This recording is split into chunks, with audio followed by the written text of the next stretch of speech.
and griefs to bear. What a privilege to carry everything to God in prayer.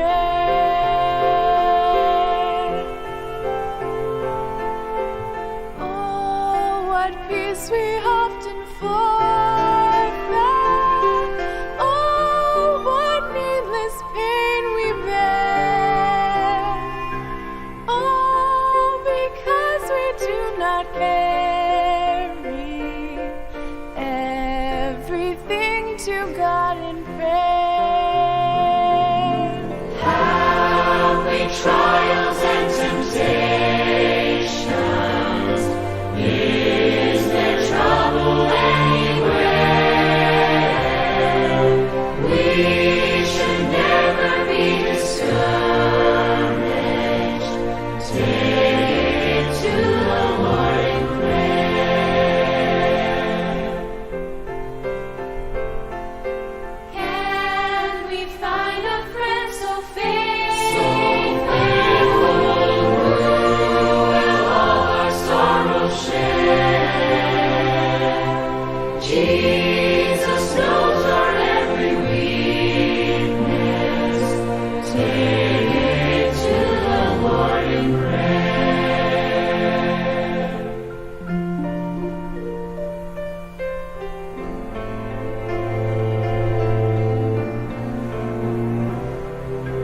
Are we weak and heavy laden, covered with the Lord again?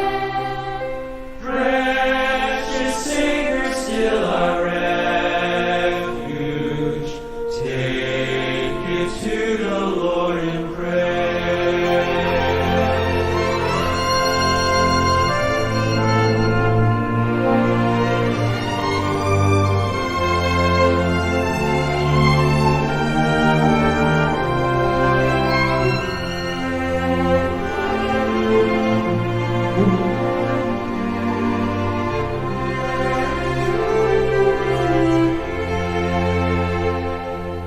Do thy friends despise, forsake? Forsake me, take it to the Lord in prayer. In His arms He'll take and shield me. Thou wilt find a solace there.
Often you wonder why tears come into your eyes and burdens seem to be much more than you can stand. But God is standing near. He sees your falling tears. Tears are a language God understands. God sees the tears of a broken-hearted soul. He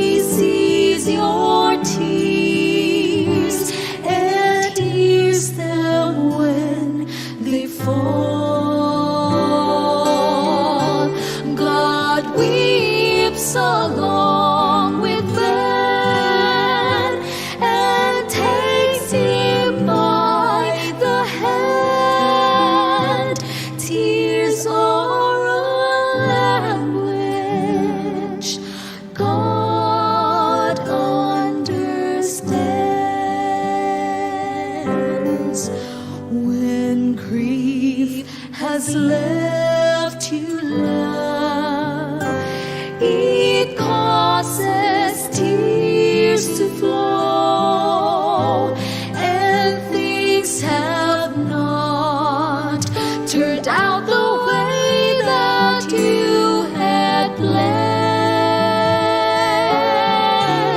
But God won't forget you.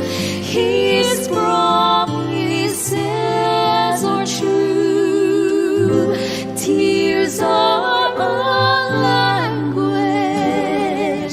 God understands.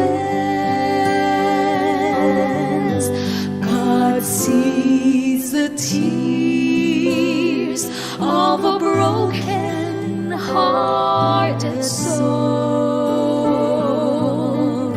He sees your tears and hears them when they fall. God weeps along with man and takes him by the hand. Tears are a language God understands. God sees the tears of a broken hearted soul. He sees your tears and hears them when they fall.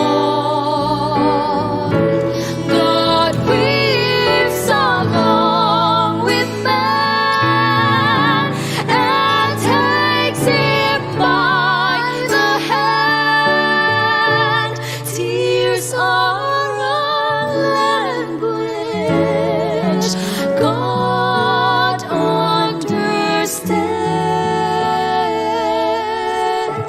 Tears are a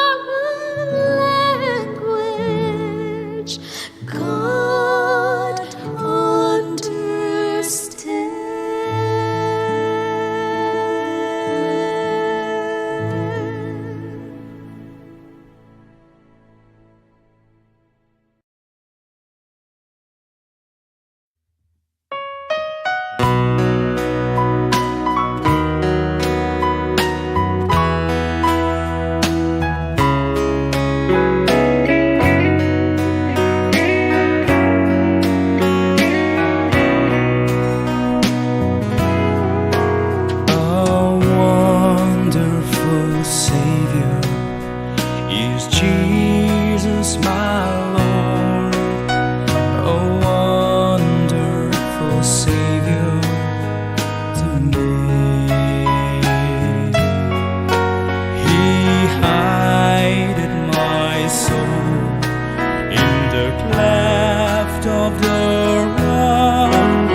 Transported I rise to meet him in clouds of the sky. His perfect salvation, His wonderful love, I'll shine with the millions on high. He hideth my soul in the cleft of the rock, that shadows and dry thirsty air.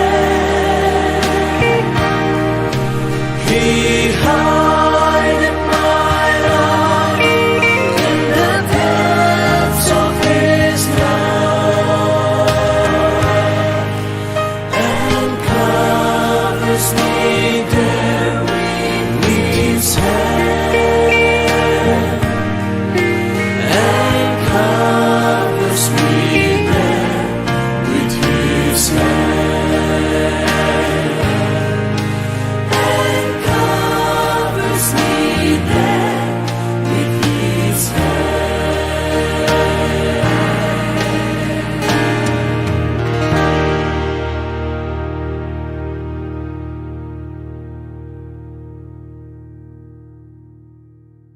This week on ANN, the Adventist Church and ADRA respond to the conflict in Eastern Europe. We sit down with Director of Emergency Management for ADRA International, Mario Oliveira, to see how members can help citizens of Ukraine. And later, flooding in Australia impacts churches and schools. These stories and more coming up.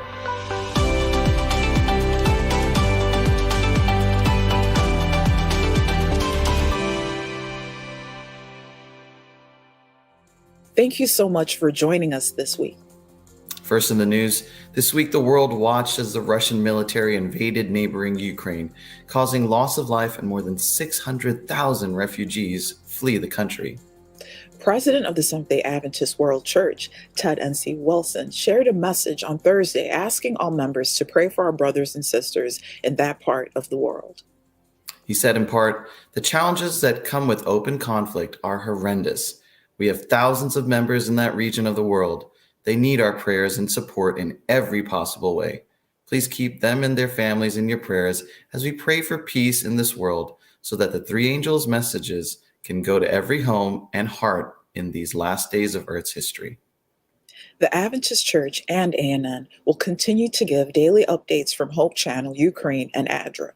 You can find these updates as well as more information in Wilson's full statement on Adventist.news as well as Facebook.com/The Adventist Church. The Adventist Development and Relief Agency, or ADRA, is scaling up operations to deploy humanitarian assistance for children and families displaced by the war in Ukraine. The relief agency has launched a fundraising campaign to programs for refugees from Ukraine and other global communities. According to the United Nations, more than 600,000 Ukrainians have been forced to flee their homes. More than 5 million people are expected to seek refuge in other countries, including the U.S. In a statement last week, Michael Kruger, president of ADRA International, said, "ADRA calls for peace and the protection of the millions of people impacted by the crisis in Ukraine. Join us in prayer for the safety and well-being of tens of thousands of children and families who are in harm's way, are and will be displaced. We are taking measures to ensure the protection of our staff on the ground and working with trusted partners and the Adventist Church to ensure our humanitarian aid can quickly reach those in need." We sat down with Director of Emergency Management, Mario Oliveira, to talk about what ADRA is doing to help those displaced by the conflict and how you can help their humanitarian efforts. Hi, Mario. Thank you so much for joining us today on ANN Video. I'm so happy to have you here. I know you guys are so busy, but we're so happy to have you talk to us about the situation in Eastern Europe and Ukraine. Mario, I guess my first question would be, could you tell our viewers a little bit about what is happening right now in the Ukraine and the surrounding countries? Hi, Jennifer. It's a pleasure for having me in your studio. And the situation is changing so rapidly that the information that I can provide you now in a couple of hours, it's outdated. Basically, let's say that the east of Ukraine is impossible for us as other humanitarian agency to work. The security situation doesn't allow the humanitarian workers, the other employees to go out and to do the work that we are doing. So we suspended since Friday all activities in the eastern part of Ukraine. On the west part, it's where we have the huge influx of refugees fleeing, especially for Poland. It's the main country receiving the most refugees from Ukraine. But there is also a couple of other countries. There is Slovakia, Hungary, and Romania in the south, and also Moldova. So these are the countries where we are very active. In Poland, we have deployed a team that they will be in place tomorrow. So coming from Australia, from Germany, from India, in order to raise the capacity, the response that other Poland has to face this huge influx of refugees. At the same time, in the southern border with Romania, we have a strong office, Adra Romania, and they are doing extraordinary work, not only to receive refugees. We have a strong church in this area, and they are providing shelter in youth camps, in schools, and it's fantastic the work that have been putting in place to receive and to support these refugees. At the same time, they did it during this last weekend, a humanitarian convoy. They went until Kiev, and they distributed food, linens, mattresses, and other humanitarian items, donations. So it was a 48 hours travel going forth, but now the situation is getting worse. It's not possible. In Romania, in Ukraine itself, we are organizing the activity, especially in two towns in the south and near the border with Romania. One is Chernivici and the other is Mukachevo. So we have staff there, ADRA staff. The country director of ADRA Ukraine is based in Mukachevo, and we have a team, ADRA Carpathia, and we are coordinating how we can support the population and especially the IDPs that are fleeing the country towards these three countries that I mentioned, Slovakia, Hungary, and Romania. So this is in a nutshell the activities that we have been involved.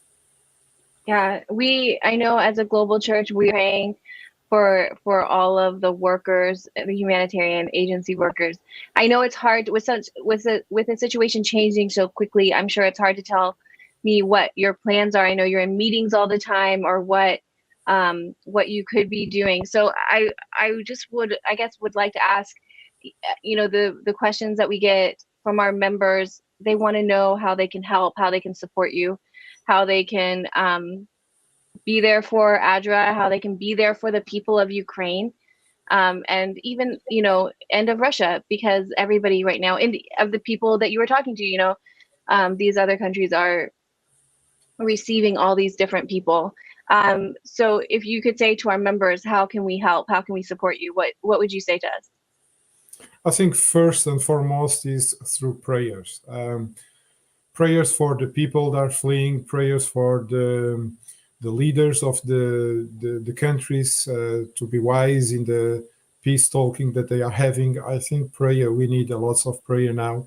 You can help also sharing what ADRA and others NGOs are doing in the country and outside. You can go to adra.org and see, or in the social media, Instagram, Facebook, and others social media. So sharing what we are doing. And of course, it's very important to pray, but it's also important to support the work that is done in a tangible way, which is through donations. So adra.org/help now is a special campaign that ADRA International, we put in place in order to support the work that is done in these countries. we are not accepting in-kind donations, because to send food or shelter or whatever, or tarps from here to those countries, it will cost a lot, it will take so long. So it's much easier, cheaper, and quicker and effective to buy directly in place and to support. This is another of the aspects that we are doing more and more, is giving cash or vouchers to the refugees in order for themselves to decide what they need. Because for one family, they might need food. For other family, it might need the diapers for the kids. Another can be to buy medicine. So giving money, we give them autonomy, or at the same time dignity. And it's not only ADRA International, but several NGOs. We support more and more the refugees through the cash and voucher assistance. We call this a CVA. So you can support ADRA through these different ways. Yeah. Mario, I don't want to keep you, so I want to thank you for your time, and I want to thank you for what you're telling us. I want to thank ADRA for keeping the world updated on what you're doing and for your amazing work, not only in Ukraine, but everywhere. So thank you, Mario, for your time, and thank you for being with us. And if anybody wants to know and keep up with these stories on a regular basis, adra.org keeps everybody updated through their press releases. And that's where also you can find information about how to help in ADRA, so adra.org. Thank you, Mario, for being with us. Thank you, Jennifer, for having me. ADRA has also joined efforts with Hope Channel International, Inc., or HCI, to mobilize relief for the people of Ukraine. The International Humanitarian Agency of the Seventh-day Adventist Church will work closely with HCI and Hope Channel Ukraine to deliver emergency supplies for displaced families, children, and individuals in the war-torn nation. President of HCI, Derek Morris, says, our team at Hope Channel International, Inc. is privileged to partner with ADRA as we deliver packages and messages of hope to our brothers and sisters in Eastern Europe. Thank you for your generous support and continued prayers. ADRA and HCI have deployed additional emergency personnel to the region to coordinate logistics and purchase supplies, including food, hygiene items, and clothing for displaced people amassing on the border. ADRA workers, university student volunteers who relocated to area youth camps, and Hope Channel Ukraine staff will help distribute the food and provisions. Hope Channel Ukraine has been part of the global HCI network and broadcasting in the Eastern Europe nations since 2009. Coming up, Season 6 of Life on the Line from Loma Linda University Health is ready to stream.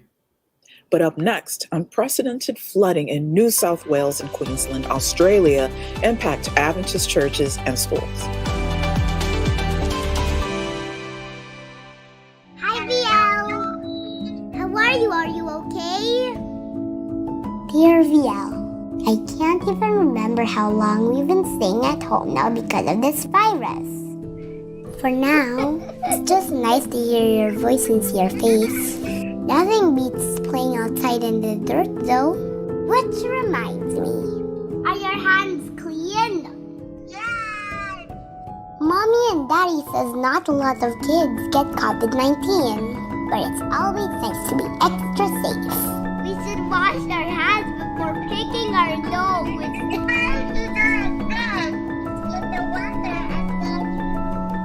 Washing our hands protects us. But it also keeps us from spreading the virus. In case we touch something dirty, let's always be clean and safe, okay? Love, Joey. We may look, pray, read, think, worship, sing, and share differently, but we all look forward to the Sabbath. And we all look forward to the future when Jesus will come again. With this message in mind, we arrived at a core component for a new identity system, the creation grid, a simple 7-column structure for layout. The grid is a reference both to the prophetic timeline as well as to the creation week that culminated in the 7th-day Sabbath. The first 6 columns of the grid belong to the designer. They can be filled with anything: text, images, illustrations, patterns, and logos. But the 7th column, the Sabbath column, does not belong to them. It is meant to be different and special. Regardless of what or where you are designing, you can always find information to help you communicate that we are all Seventh-day Adventists.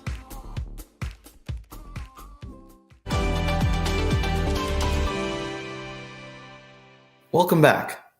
Extreme rainfall across South Queensland Conference and North New South Wales Conference has seen Adventist churches and schools evacuated and thousands of homes flooded. With New South Wales Northern Rivers region facing unprecedented flooding, several Adventist-owned buildings have been affected by floodwaters. According to the Northern New South Wales Conference President, Adrian Rathel, the Muriwulumba Church, Tweed Valley Adventist College, and Mulimbimbi Church have parts or all of their buildings underwater, and Blue Hills Adventist College has been closed. In Lismore, the Wilsons River has risen to more than 14 meters, surpassing by more than 2 meters the benchmark set in 1954. Lismore Adventist Church has reported that despite the high water levels in the area, the church building, situated on a hill, hasn't been affected, but waters are lapping at its Adra thrift store on the lowest part of the church site. The conference is working on releasing an initial amount of more than $21,000 for immediate flood relief for impacted church members. According to Rathel, the Australian Union Conference will be matching the conference dollar for dollar. He emphasized that this amount is in addition to any support from the state government, ADRA, or any other agency, and the conference is also planning to establish a conference-wide flood appeal for the Northern Rivers region. In southeast Queensland, up to 18,000 homes had been flooded by Monday morning. In the state's capital, the Brisbane River peaked around more than 3 meters at 9 p.m. February 28. Flood levels in Gympie have peaked at 23 meters, and the town is surrounded by floodwaters that are not expected to recede until Thursday or Friday of this week. According to South Queensland Conference ADRA Director Irina Pule, ADRA is currently planning a response to Gympie, one of the worst hit areas. For more information, visit record.adventistchurch.com. The 6th season of the documentary TV series Life on the Line is now available to stream online through PBS, bringing some of the unseen stories of the pandemic into focus. This season spotlights Loma Linda University Health, or LLUH, hospitals as they fight the coronavirus pandemic. Real people, doctors, and patients alike search for hope in the midst of COVID-19. In 5 30-minute episodes, Life on the Line presents an inspiring view of the strength and spirit of these people and their stories. Narrated by award-winning journalist Lisa Ling, each episode follows the experience of doctors and the patients they serve. During this season, we will meet a non-ICU doctor inundated with COVID-19 patients who tries to restore a pastor to his beloved congregation, an OBGYN doctor on a mission to save an unborn baby and her mother, and a burned-out ICU doctor fighting to stem the tide of coronavirus infections.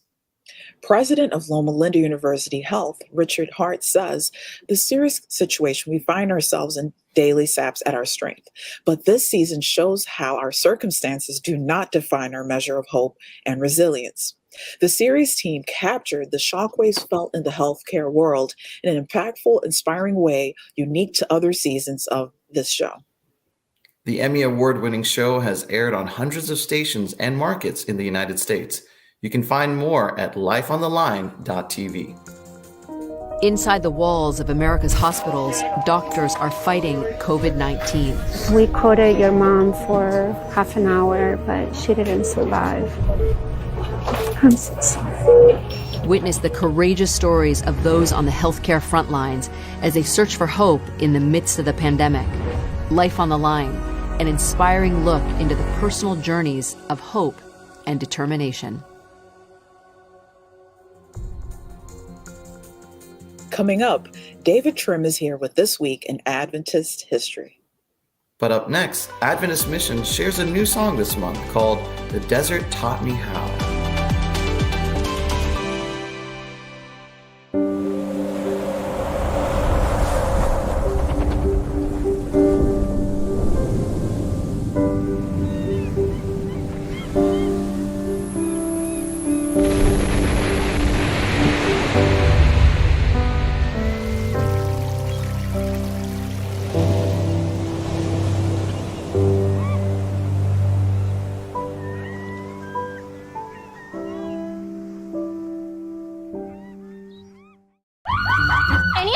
time it is? We really, really need our sleep. Are you from? No, we're not from the future, but we know you only pay attention to yourselves, so here we are. But how? We have no time for that. We have less than 30 seconds. Fact number 1.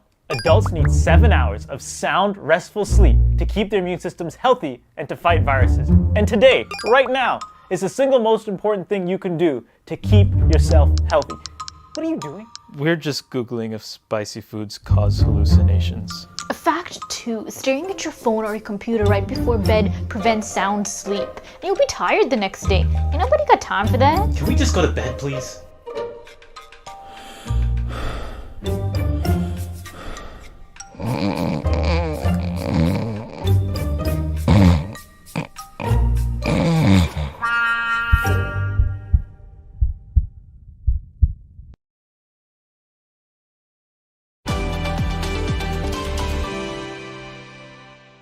Welcome back.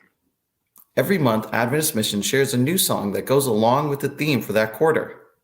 This week, they are sharing The Desert Taught Me How by Juan R. Salazar. Adventist Mission has more.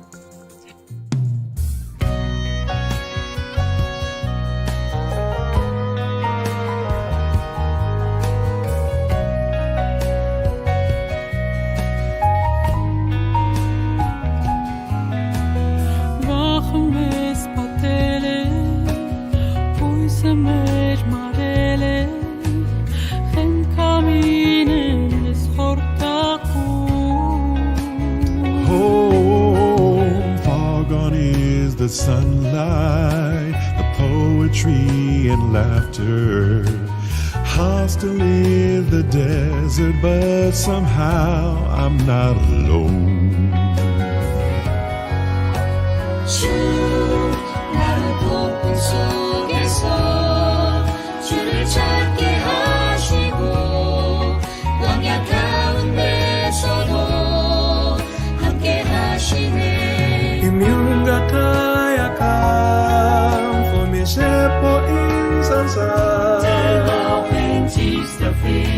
Finsternis leuchtet deine Liebe wie ein Licht.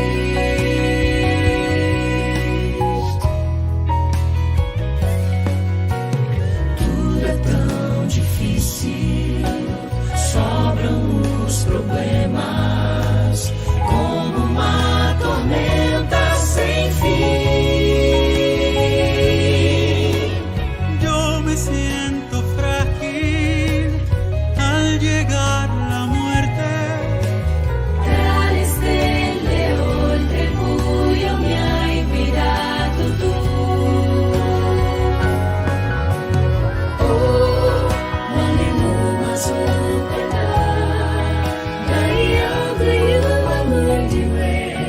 والبرية علمتني إن اتكل عليك وشوش يمكن ينسين خطير. Through the night I hold your hand, knowing you will guide me to your love. La tormenta es fuerte cuando solo estoy. Si no tengo a Dios, entonces luz en el equívoco och den natten kommer in i mig.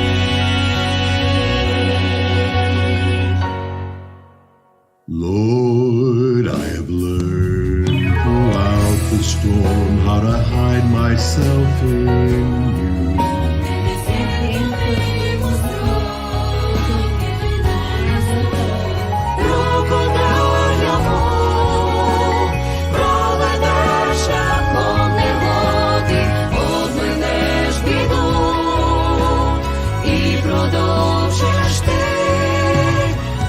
Deserto cruel fez que eu aprendesse a ser feliz.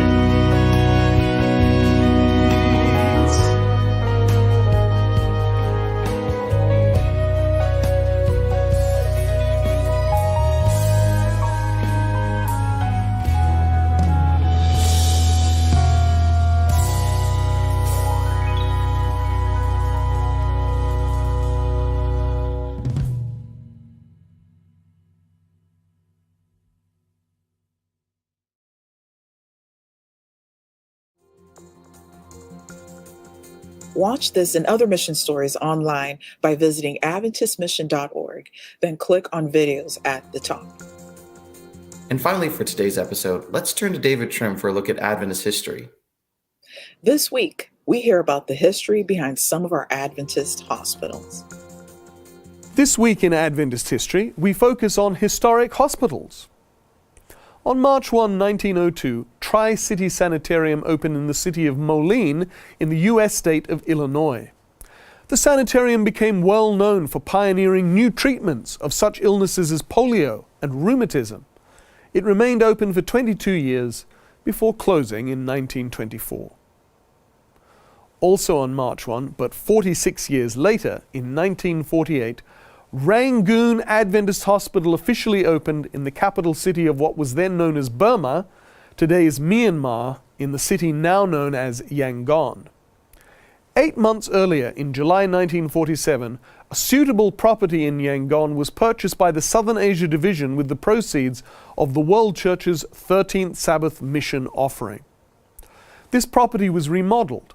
Modern hospital equipment was imported, and a 60-bed hospital began operating in December 1947, though it didn't formally open until the following March. Rangoon Adventist Hospital later expanded to be a 115-bed general hospital operated by the Burma Union, but 27 years after it opened, in 1965, it was nationalized by the government.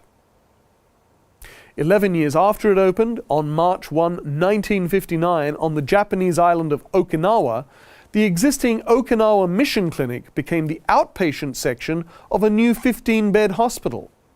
The clinic had opened 6 years earlier in 1953 under the direction of a Japanese Adventist nurse, Toshiko Ishikawa. So successful was it that it quickly evolved into a hospital. Today's Adventist Medical Center Okinawa is a 48-bed hospital operated by the Japan Union Conference, which in 2020 treated more than 40,000 patients. And a year later, March 1, 1960, the groundbreaking ceremony took place for Rumah Sakit Advent, a new Adventist hospital in the city of Bandung on the Indonesian island of Java. The founding of the new hospital owed much to the vision of American medical missionary Dr. Donald N. Holm, who you see here. Holm oversaw all the plans for construction. Today, Rumah Sakit Advent still operates, known in English as Bandung Adventist Hospital. It is a 254-bed hospital that in 2020 treated nearly 55,000 patients. Some Adventist institutions are long-lived, others end up closing, but all contribute to the mission of the church. That was this week in Seventh-day Adventist history. Join us next week for more news from the headquarters of the Seventh-day Adventist Church. As you may have noticed, the Adventist Church's YouTube channel was hacked and removed. We are working very hard to recover our channel and all of our videos. While we are working to get our channel and videos reinstated, we want to ask you to pray. Please pray for the Adventist Church as we work to bring freedom, healing, and hope to a world in need of Jesus. Pray for our humanitarian agency, ADRA International, and all their affiliates. And please pray for peace in Ukraine and Eastern Europe. We believe Jesus is coming soon. Our YouTube channel has been fully dedicated to sharing his message of hope with the world. We pray we will be back online soon. Before we say goodbye, here's some good news from the book of Romans, chapter 8, verse 31 and 32. The passage says, "What then shall we say in response to these things? If God is for us, who can be against us? He who did not spare his own son, but gave him up for us all. How will he not also along with him graciously give us all these things?" Amen. That's our program for this week. And remember, you can always visit Adventist.news for daily news and videos. Until next time, God bless. Take care.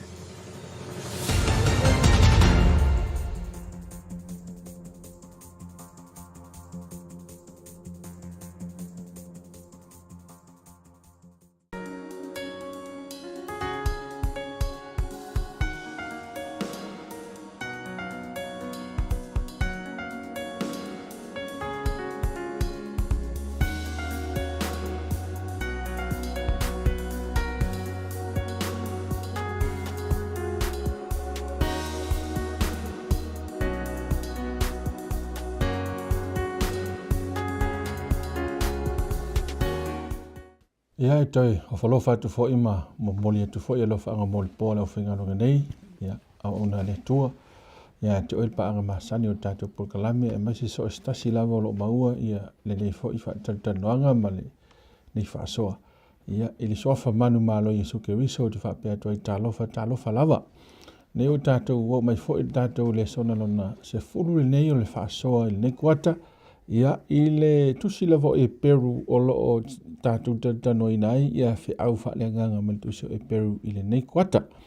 Ia, whaafero i atu i ona le tua, lau sunga Pastavine, malo soifua. Malo le soifua lau le. Whaafero i le, malo, whaaftai molo maafto mai ma, whaafanoina lo teili. Talofa fua le sunga toina silfau, whaaftai teili lava. Talofa lava. Ia, o lea si e tātou te talo o na sopoloa leo tātou whasoa lea ngai pu lava le tātou ting. Whaaftai lea tua i lea whanoa, mātou talo mō lau whamanianga i lau fionga, e la ngata i le upo lea o mātou whasoa. Ai e whapefo i o mātou tangata whatawa. Ia te ngia lava o e Keriso whaasa te roina, tō sina mai so o se nganga so o stasi. Ia i si tia maurungai lau lava vi inga, i le whai ungone nei whasoa no Yesu. Amen. O le o tātou o mai le sonono sfuro a tala no ai nei ia leisi vaenga tāu o le whalftai whai. Mai tau mai a pa anga masani a mese tātou o leo lo tātou tala noa lawal tuso e Peru. Mai o le tusi a tolni o e Peru tātou a ai ngā ruenga whaos taulanga Yesu. Te leo so ta inga o le whalftai whai. Lea sa iai i le whenga tuai. Ia male va inga leo va ai tu so e Peru i le whalefta whai i le langi. Ma ngā ruenga wha ostaulang sile Yesu o whai le langi. Teimile nei, peo na o ina tu so e Peru. Mai tā ua tele la va inga patino ia o le ngā ruenga whaola a Yesu i le malu po le whalefta whai. E au mai i tātou ia malu maanga malu latu whataunga ma so te inga i whaoltanga. Wa e te tau ona iei ia le whataunga, lusunga o nei o onga i le o langa o le tangata Kerisiani as whaiso o wā leisi fsota inga ia e whaale ai tele sona tāua tele ai peila o le tātou whaasoa lea o le autu o le whaasoa lea e meile autu whaaperetania Jesus opens the way through the veil i le whaasa moa ia ua te tala Yesu ia le pui pui po le ia pui pui ia le ala ia pui pui ia le na lono winga o le fisile tula ma fere ia pui pui lea ia mo le whaasau ino tātou teimi o te lola lau whaislo atua vaenga ia i le whafta whai lava ia lua ia pui pui ona e lua ia potu o lo iai o le potu e pa ia ma le potu e sisilo no pa ia so o le ia pui pui lai luma ma le ia pui pui le vale me sisilo pa ia ma le me pa ia so al pui pui le tatu noa i le sona lea o le pui pui le a le luma le uru fale atua i le me pa ia o le ase o tātou wa aila iai o le ale la le whate taunga o le vaenga le o le whalfta whai ia maranga luenga tonu a Yesu lea tala noa i tātou le sona nei ma le vaenga lo tuso e Peru malono whate taunga i le soifuanga le tātou iai te minei ia le asi i tātou wa aila iai tātou mau o tūla nā mau al tuso e Peru mtau pa iwa ia alono whai pa lua sumal wha o le asi o whaitawino na watu lo leo le awa noa i le sunga al whawhengainga Pastavine ia mo le tātou whaasoa mua i le vaenga lea ma tātou anga i toi lava. Si tātou whaitau le tātou mawautu whaamana molea le pero na iwa whai pelua suma le wha. Si tātou whaitau i. Ua le ulu atu Keriso i le mea paia o whaia e lima. O le whātusa lea o le mea moni. A le langi lava. Ina ia i loa ai nei o ia i lumo le atua. Mo i tātou. Ia si isau noa lau sunga Pastavine le. Tātou maupo le ase. Te msalo tātou te o mele mau. Ai mna sina whaamata osi ar te mne ia. Tātou anga e tuai luaenga le. Sau le ua tautala i le ngatai le atau whalifta whaisa whaile tiu tiu rau whaitaulanga ma. Te meu Israel. E le iulu ia Yesu. Ai o le mafuanga alaina na ulu tangata i le whalifta whai. E alo e avel taulanga. Foi le mo tangata. Le hale le vai mai tatou mau. Mai e tala po. E le iulu ai la Iesu awa o e mo'i al whale whtawhai na. A o le whaatusa o le whale whtawhai i le langi. O mea moni lea ni pau ala le whale whtawhai le o ule Iesu o le langi. Ai o mea umai a sa whai lalulaki. E whai taulanga, maus taulanga. E whaata i le whale whtawhai moni le iwha. Nei le langi. Le anga o ina le whaato a manino ai ma maua le avanoa. E mawhailon tātou la si atu e ala i lo tātou wāwhengai ma le atua. I a tala anto le puni o maua le avanoa tātou te. Whaafsanga i ma le atua e ala i le talo le vai mai i le whamtalanga pa. Ma vai whamtalanga autu o tātou le sono vāngale. Na malangona le whiwhia i le ngata o tangata e pelu. Au la tōna muli a Iesu awa mai e Iesu lo na whale i le whalwhtawhai le laki. O mea nei e le ngata o mai le mautinaanga o le manu malo. Ne wauru whale lo lantou teitai. Ai wa mai e fo ia i lantou. Le oli wa maua le avanoa e tatala i lantou. E ulu whale e ia lantou talo le mai Iesu le ione su whawa pisumato. So se mea tau te oro le mai ai. O sao loko. Al mele sa fai teibi o Israel. Ele iesi sa o tonga peina i nao le so upu le atangata o le fai taulanga mo le staulanga. I to tono le whaktafa. A lela o tala lewa no. Amen. Paftai. Amen. Lela si tatu nga ia tu whenga i tuai i nei vanga la itia i e wha maoti mai. Pe i le vanga lea sa whaatonuina i lea tua i tamatane o Israelu i whaatolu tausanga na o mai e whailoa mai luma o lea tua e o mai taulanga. Mai taulanga. Ina ia foi le momo le maftanga e mafuta i lea tua. Lono winga. E leo se mea sa le sa o tangata e alu whaftafa. O le sa tu foi i lea tua la vanoa. Me se tamatane. E o mai e sanga i male tua. E se watu lav noa tatou wang mo le sona sunga. Toina. Ia, wang mo tatou le sona o lo wha upuina o Iesu i lumo le tua. Mai o le la toi o mai ele maule fai tatou tua tau loto. Man tua fo i le ato al falstafa. E umalon ngā luenga al fai taulanga i whafo le whasinga le.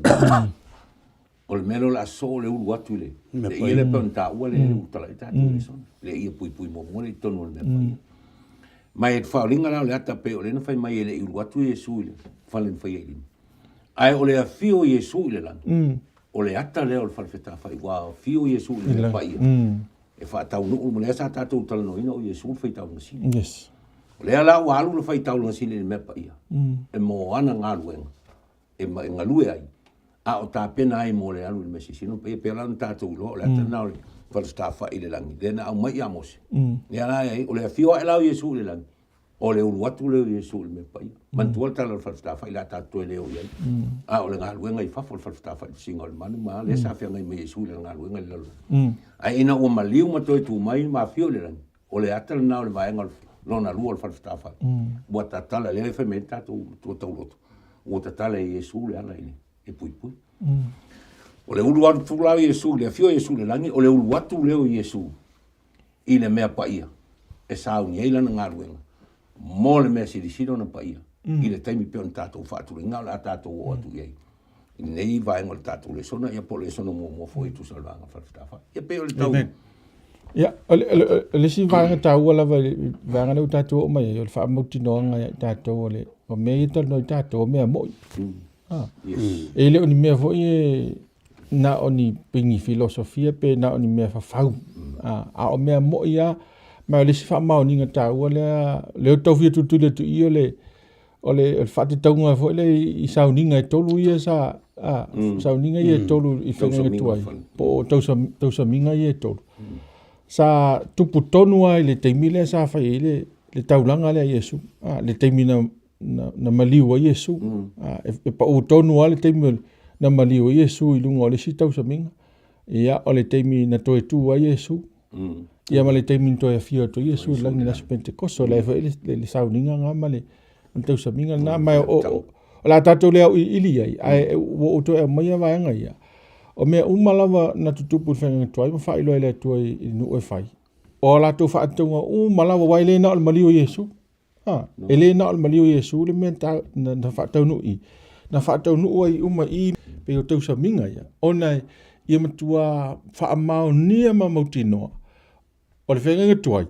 O le whaatau nuu ngau Yesu. So le alau tātou mautinoa nei. E o whaila ngā ruenga lea I le whalewhtafa.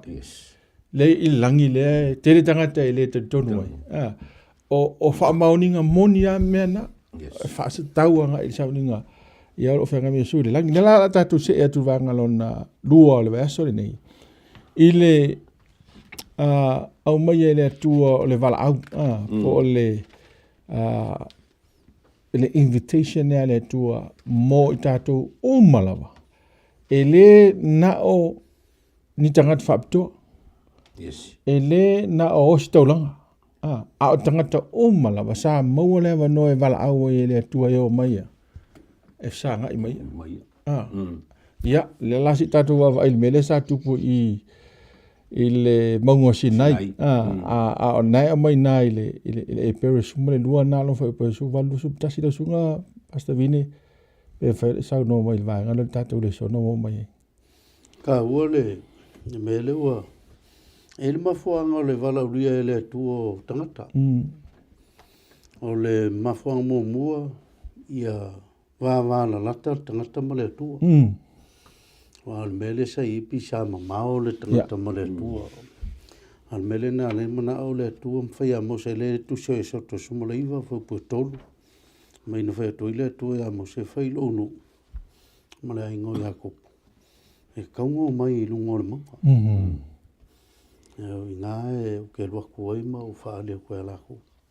O le ngatala I le wāla le maftanga wāwāla lata. Ai a whiururu ai le mele ole. O le lofa I le maftanga. Langa o le mele sa e le nu o isala elu e kupito le mau o koe whā o le tusilava le o soto sumole. Mai o le mea santupu. O le sa e sa maua lalo ale mele sa pa u ia ile nu o Israelu le polonga ma ha fie I tu maanga ma langsala. Le la o mga ole ko ma ve se mai le ko mga ola le ko o si le la ko. Le la ko mafkanga ma la ko fe nga ia feulu ruai I lo le Israelu le ko. Lama Israelu mam lama le ia le tua ia Israelu mo la ko inga pa vela ka ko va ve mai ia. Ia le whamtala. Ngā e o ailengu, ngā maanga ngā o lenu. E ka kaunga wha ma lako. Langa e le mawhainga wa ai le kua pēra ola le mama. O le kusi le soto sumala iwa wa upusfu. Whamele le whamtala ngā le kua. Ngā koe a waku a e le tua le avandoa. Ma koe wha makala e le tua I lenu. Iau kou ma whau le mea ngā lengo o mai iau kou. I le mea no tō nofo polonga. O ke manga wa kako savali. Wala laka wa wheso ka ilele. Malaka laka kako mafka. Lua. Wa uloa le lei o kou uloa le leia. Pemele al whau poe. Sumal valo le peru sumalu. Wa o tau le o mai le maunga e mawhai o na pai ai ma le afi mumu. Ma uli ma le pongsa ma le afa. Whau sumala iwa. Ma le atali, ma ia ta lili le pū, ma le siu fonga o feta lai mai. Sa ai oi atu na wha longo I aua le toe wha o popo I eise usiu. O le mea le kau wha makala mai, le mkau kia o le atua. Le silisili ese o le atua le ngalawe inga mailengu. O le akua la ngā e ka kaunga makua amala malama le le iei le wawa I eise la elu. E le kakau o ngā sau se kangaka ma ngionga winga ele lea I lumo le kua kaunga sau wa fa mama inga I lumo le li me le kau kalama I fa polusfu awana le lava tia I la tou I le mena poloina a fai o se manu e papai atu le baunga e fetongia I maa peso soa I ati I se tau na fa pea fo na mtautia o le mena I loa na fai mai e mose o te fefe lava maunga tete na ngorisi le me lo loa nga. O le kua soifua, o le kua mkaukia. O le kua e le whakusainga I seisi. O le kua mamalu. O le kua paia. O le mela le lenga mga o le kua. O mai la i sala elu, se va ai mai ri, se i mako mafuka lele. Mai o la kou i loa le leia. O hau le ngā la ve inga mai la kou mai pito. E kakau o ngā la kou sa vavali ma o siosi le leila. Le whenga inga ma le tu. A le mela lenku. E se whenga o mai le kua. A le ngā. Nei le vanga o mai alu mo sei lunga e saua. I futupo. O la i futupo vio. O winga la ia e mwhai e ngā ka fia la ia tangata mai le lole le ia mkau ki o le tua. Ma sisile se le kua. E le i mamunu a mea ia. E le leo leo la. Ia o lau le vava i le mele me ka kule so. Ma lo faftai. Te lo vanga taua le mai ni vanga mana taua mo tatou me mo mua e fina ngalo le tua e fia mafuta mtangata. Malmelo na lua. Ele mawhaina so ona mafuta le tangata i le tua e no mal whamai. Ma o te lo na le tauanga i toi mata i atu ele tatou le sona. I le mafuanga e leo na i le papapuni. Po le papui. E le mwhaina so na sopo se isi le mea langa lena e sau no le atua pa i o le atua malu. Mai Tau mo whamai. Mai o le mafuanga na leo na le mana o na le fina ngalo le atua e o atu whapena tangata.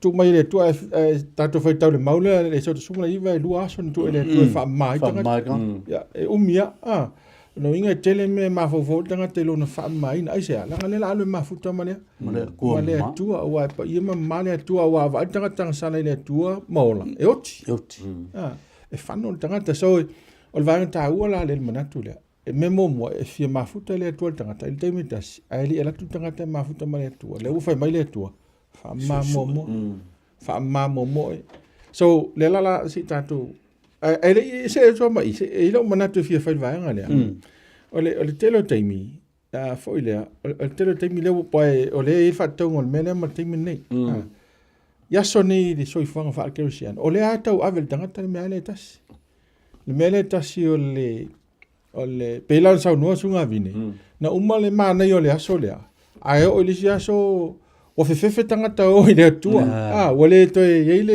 le mele sa fa le so mo le o le si taimina fina le tua e o tangata wale fi o tangata mo fe ia o le fesili ai sea ola e ola le olanga wa ola le olanga ngasala wa to e fo ia le olanga tua la fa mele tua to fa mai se adu e mo se fa mato sui wa kulis ko ingo mo se ai sea langa la fi e ola le olanga wa le se me kuai al mela le tupu le a e tupu al taimi nei te le tangata e fa mela to ia o fifi au ai ka ngale fai masui ia po ai pai kakalo mo au e alanga fa penga ona ua ya le wale ai se fatu tu ya tu al taimi nei ma nei o le sona nei le fa me wata tala Yesu le e pui le ala le e pui ele na o staula ai mo so se tangata fa tu ya Yesu you are open to access heaven's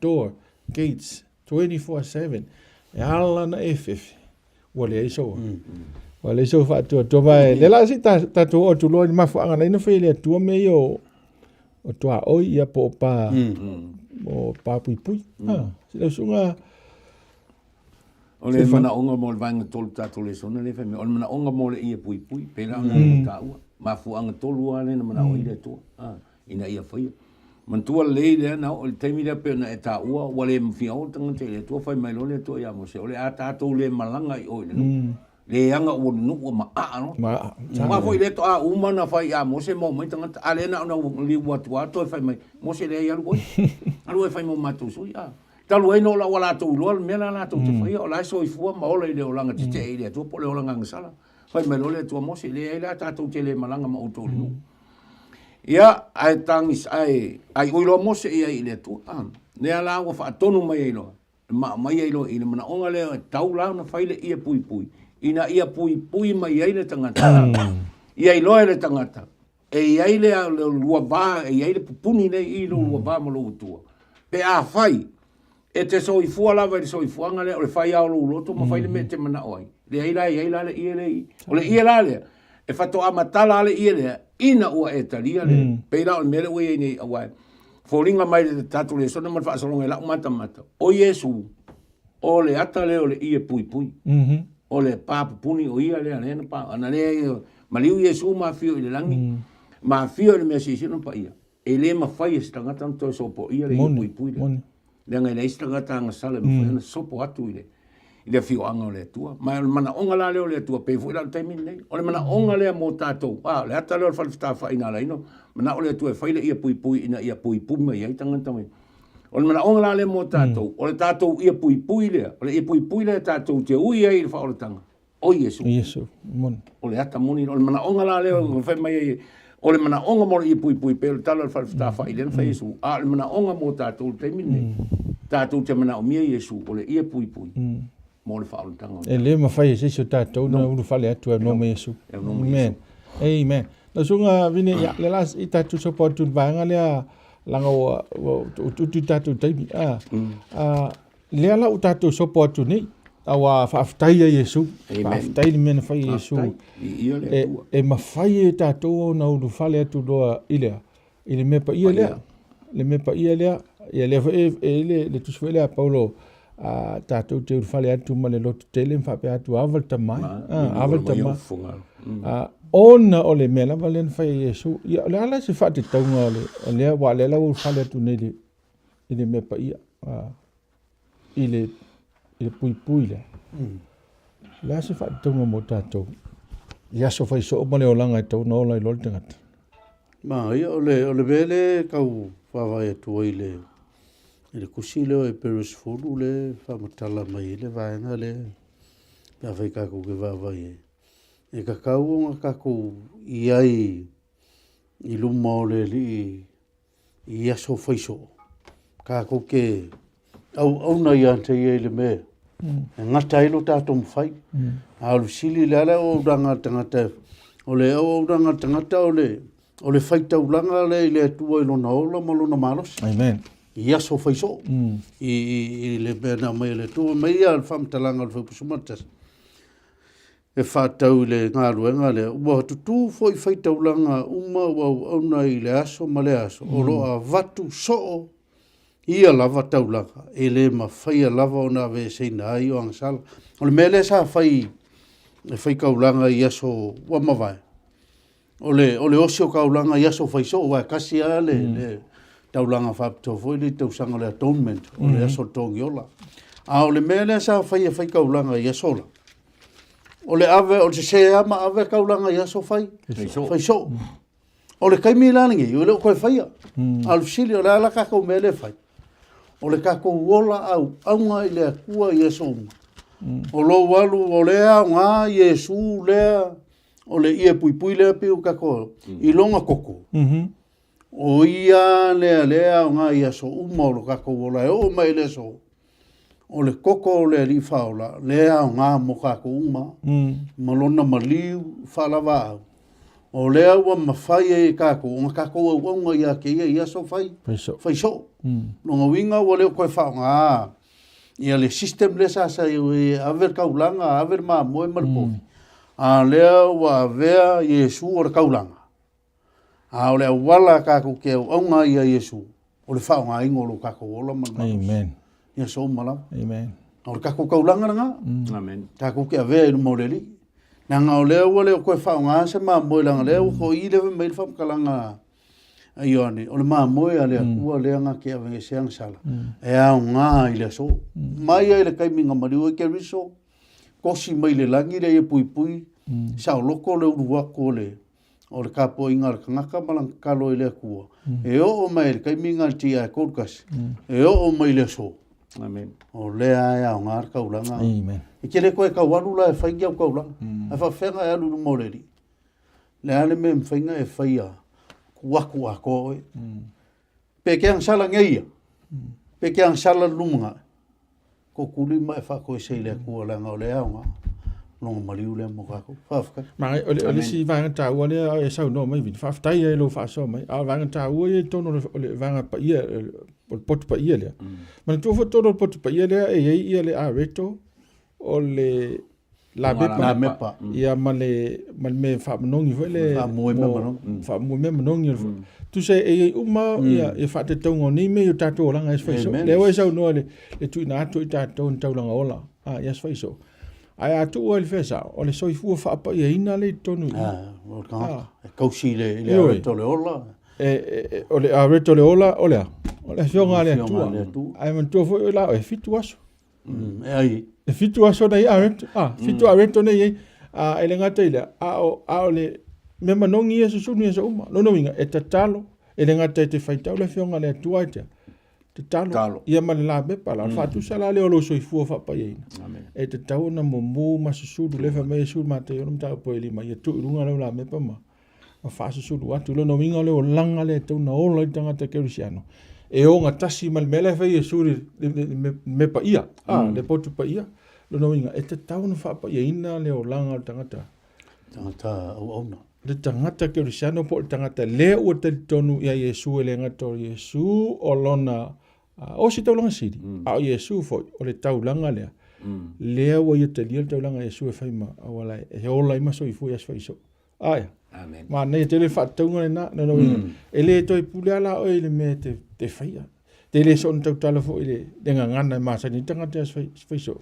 Awa e ola le soifua ngai whapa iaina. E o ngā tasi le man mele whai le tue. Amen. Ya, sunga e se mena fiso no ile matula no sunga toina si fa umal tatu le son. O le mauleva le whaipusi mo leiva o le pelu lava le sifu. O le nei le usoi, o tātou sa o loto. E ulu atu i le me sili o na paia, ono le toto Yesu. O le koe se me whavelave. Amen. I le kangaka e ola whakerisiang. Wan se ke maua lo Yesu. Moe mawale ma liu a ko Yesu lo ora. Le ise mea la e koe popole ise mea o e sauloko. Amen. Ke wai ala la kai pe koe foi la ka ko vai mele fin kai ngo e vai lungo mongo ia ia. Ja. E ma fu fin kanga o e vai le ku. Tanga la la koe foi e mele.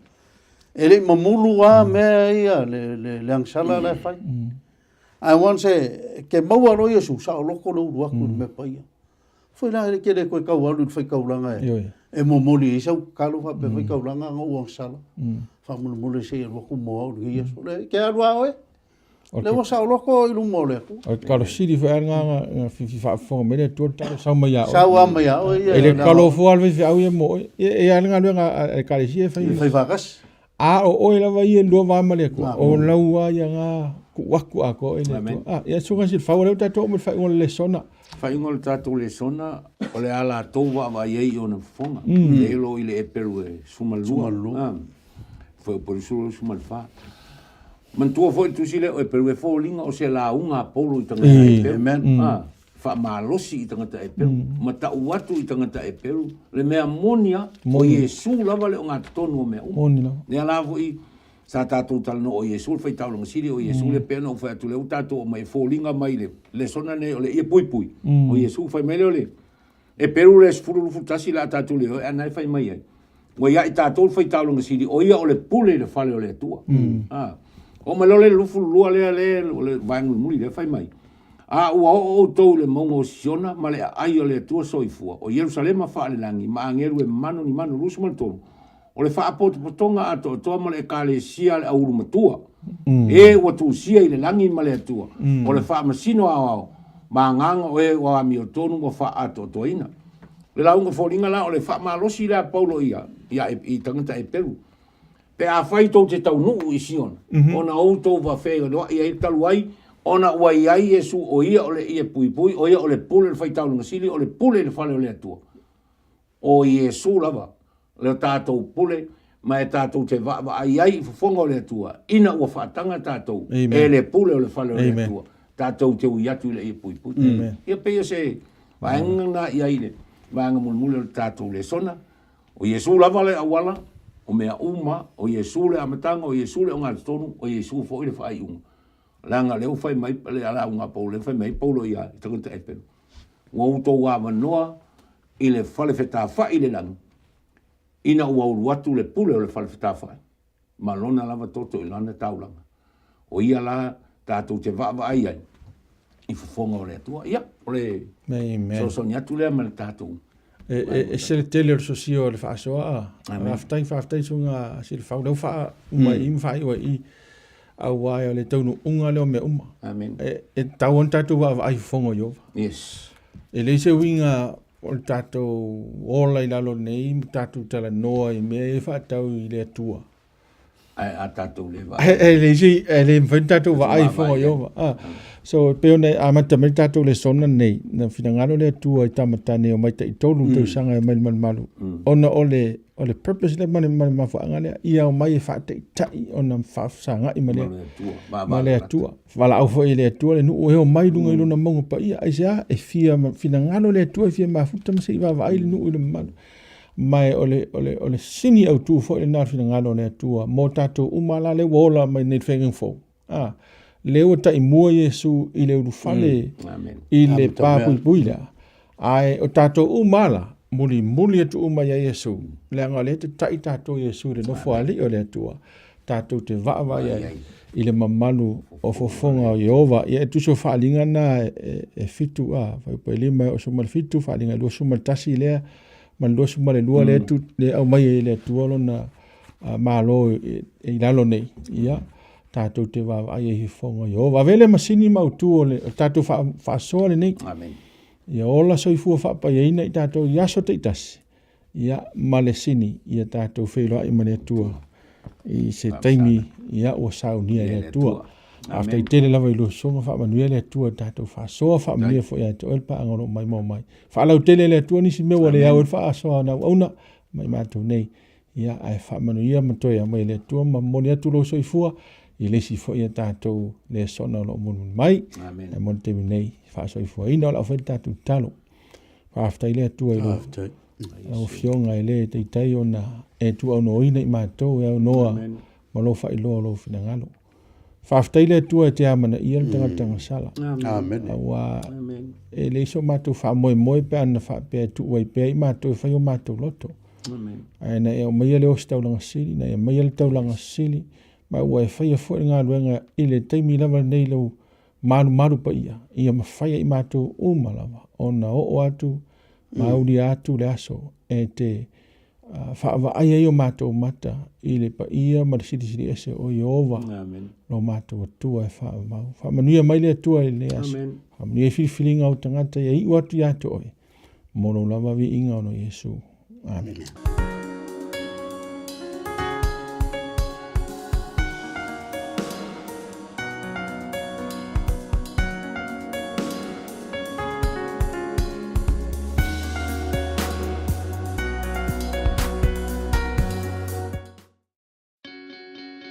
We are people, and we love to get connected. We connect as families because of birth. We connect as friends because we click. And we connect as communities because we care. Seventh-day Adventists are people who connect in communities called congregations, which in turn connect to form conferences, who connect together to form unions, divisions, and the General Conference. Why do we connect? It starts with a connection to the Creator, who invites us on a spiritual journey. When we journey together, we can help each other along the way. This journey is a journey of a lifetime, and as we learn and grow, life becomes filled with meaning and purpose. Our greatest joy is in helping others along the way. Wherever you are on your journey, we believe that we have something to offer that can make your life more whole. So the next time you see a Seventh-day Adventist, remember, you're not looking at someone who stands alone. They are connected to a world church that has 18 million members, gathered in 13 divisions, comprised of 122 unions, formed by 600 conferences, serving in 140,000 congregations in 208 countries, who worship in 924 languages, and they all want to connect with you.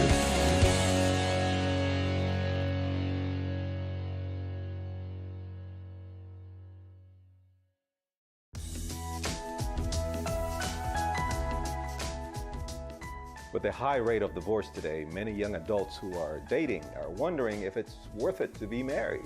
Is it possible to be happy in marriage?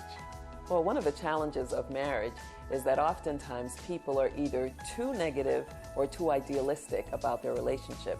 Marriage can be great, but because no one is perfect, there are no perfect marriages. So couples need to learn that there will be bumpy times as well as great times. And because of that, they need to realize that people will make mistakes. And so you need to learn to be forgiving, understanding, and realize that there's no perfect marriage because there are no perfect people. But if you are aware of that fact and you know that marriage is difficult, then you can prepare yourself and respond in a way that's constructive and that can build your marriage.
Today, together with our colleagues from ADRA, we are on the Romanian-Ukrainian border.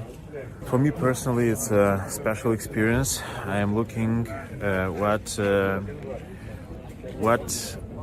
is happening here with the people who are coming from different parts of Ukraine. They are served here in the different tents and different organizations where they have informational service here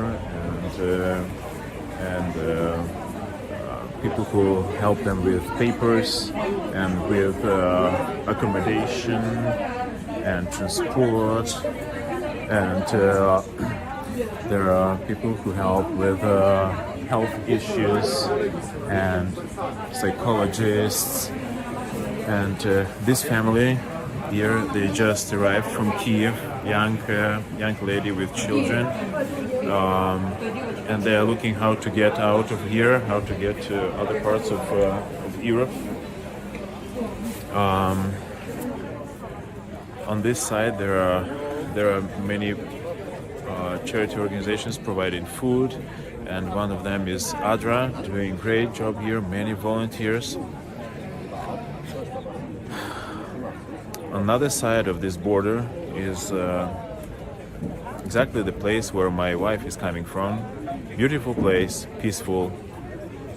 We spend very often time there together with my family. And looking on all these people and reporters who are reporting what is happening here, I feel myself like in a movie. Like it's not real, or if it's real, probably it's somewhere far away. But it's very difficult to believe it's happening with people who just 1 week ago they had their plans for weeks, months, or years, and now they are leaving the country with one bag, or even without that, going very often nowhere. I had a chance to talk to many people here, and they just don't have any idea where to go, what to do, and who could help them. What warms my heart is that we as a church, as Hope Channel International, as ADRA, we put our efforts together to help these people who are coming, thousands of them, waiting there for days to go out of the country. And we help people who are in the country and can't go out, but sometimes they didn't have food for days. No food, no water, no medicine. I'm thankful to everyone who supports this project. we are happy to be hands of Jesus for these people here. Thank you. And please pray if we pray. So we are here at the border crossing with Ukraine. This is the northern part of Romania. It's a smaller crossing through the Carpathian Mountains called Sighetu Marmației. Yesterday we had a humanitarian convoy that there were 7 vehicles and our volunteers that went in with supplies. Also, we would like to update you on the Hope for Ukraine joint project between ADRA and Hope Channel International and of course the Hope Media Group in Ukraine. Yesterday they were buying food and essential supplies for families that they didn't have supplies for days. They were under shelling. We provided cash so they could have transportation assistance. There's also very long lines for people to cross the border, and that's really where the problem and the need is, and we're providing assistance, water, food, medical assistance, and we're very excited to support the team in Ukraine, which is the operation has started and it's ongoing. But at the same time, you can see here, the vehicles coming. Some of the people come on foot. Vyacheslav here on this side, you can see the supplies, the humanitarian organization. Our ADRA volunteers are also here, and you basically are right in the spot of this tragedy and see people, fleeing conflict. And we are grateful to our sponsors and those who support ADRA and Hope Channel to provide assistance to the people of Ukraine, and we want to provide hope for Ukraine.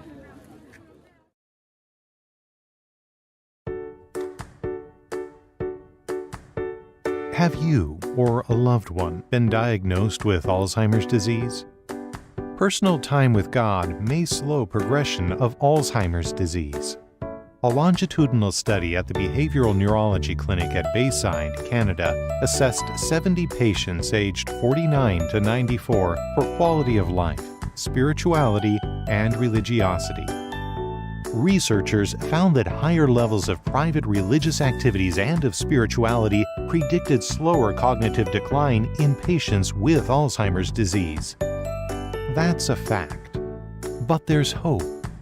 Include regular meditation, prayer, and scripture reading in your treatment regime as a coping strategy and to enhance brain function and slow down cognitive decline. A healthier brain might just be a prayer away.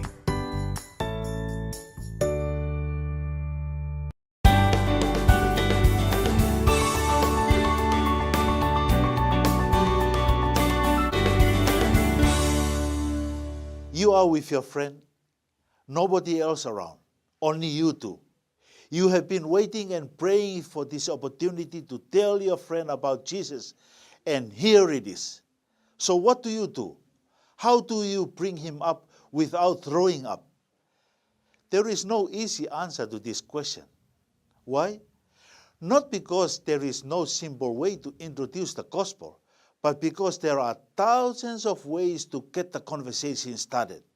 To me, the toughest part of sharing your faith is not explaining the gospel, not defending your faith. The toughest part in bringing it up the very first time. In some ways, my challenge to you is just go for it. Go by faith that God has promised to be with you and will give you the words. Don't hold back. Just push the words out of your mouth to trigger the conversation. After that, it will be a whole lot easier to talk about heaven, talk about life, the purpose, Jesus, and hope. Paul suggested a prayer that we should all be praying in Ephesians 6 verse 19. That whenever I open my mouth, words may be given me so that I will fearlessly make known the mystery of the gospel for creating a vibrant Adventist movement that will transform the Pacific. I am Pastor Marvin Kaplan.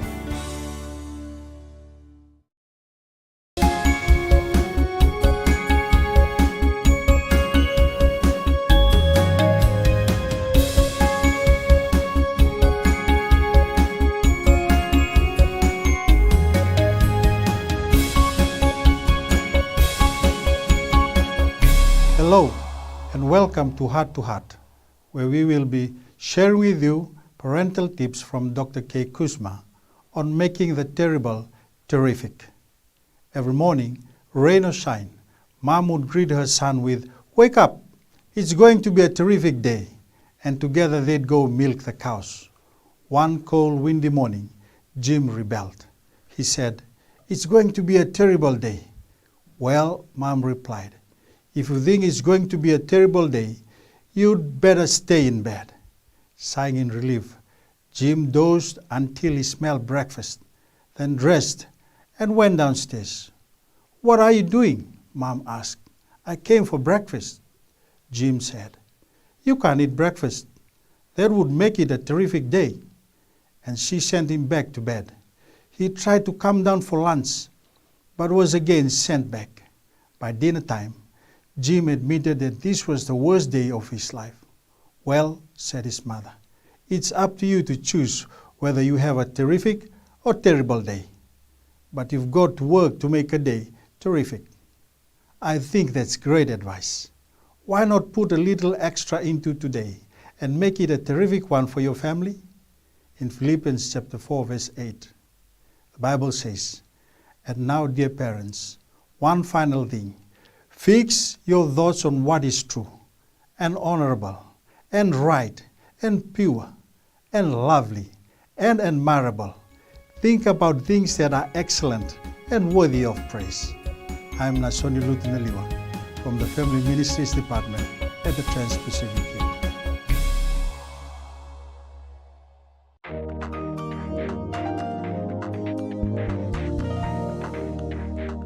Jehu is one of the more colorful characters in the Bible.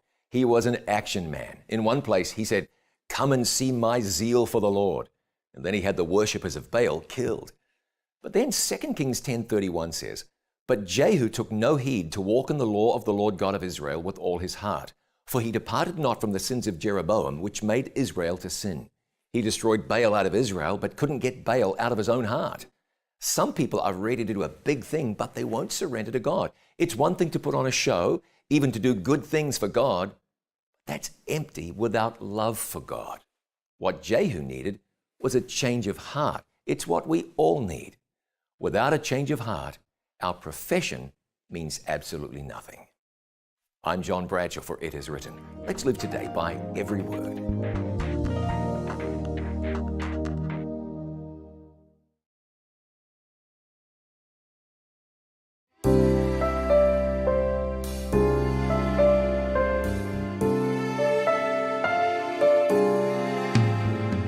There's a love song rising up inside of me.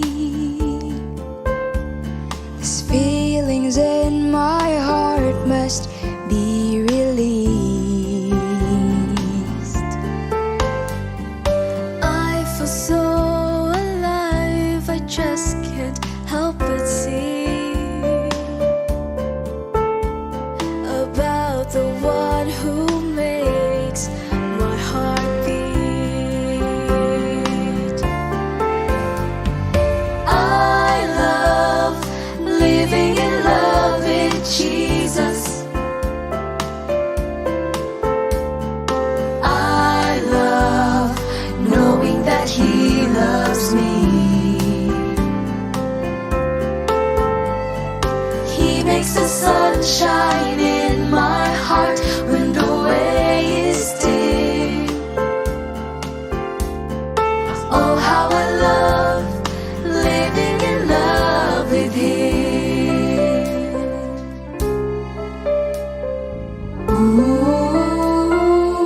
Ooh, His presence is a treasure this world can afford. Each day with Him is sweeter than before. He satisfies me, yet He makes me long for more. Even in the sunshine and the storm, I love living in love with Jesus.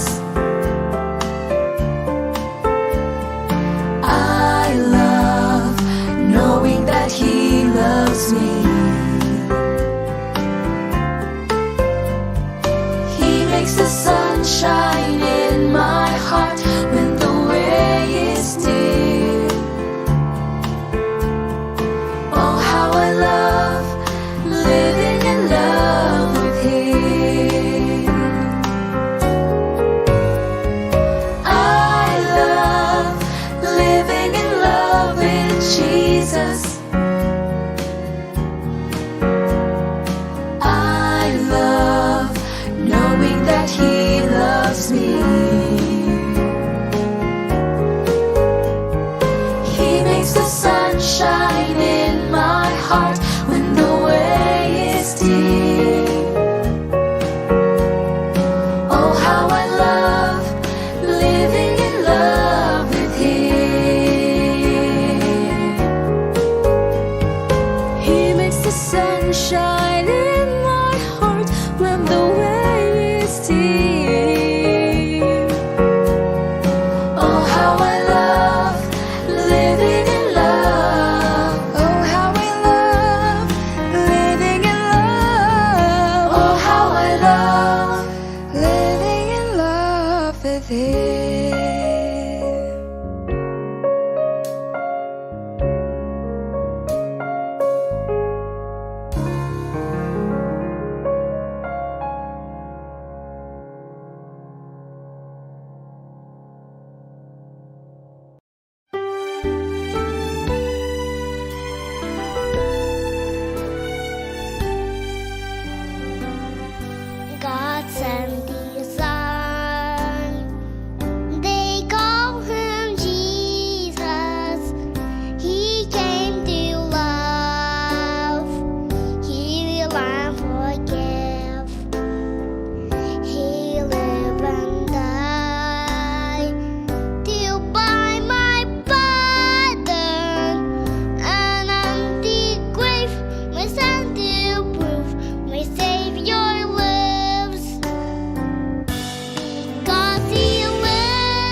o toe whaataro whaatu i le pa ia lasi o se o tātou watu no pele.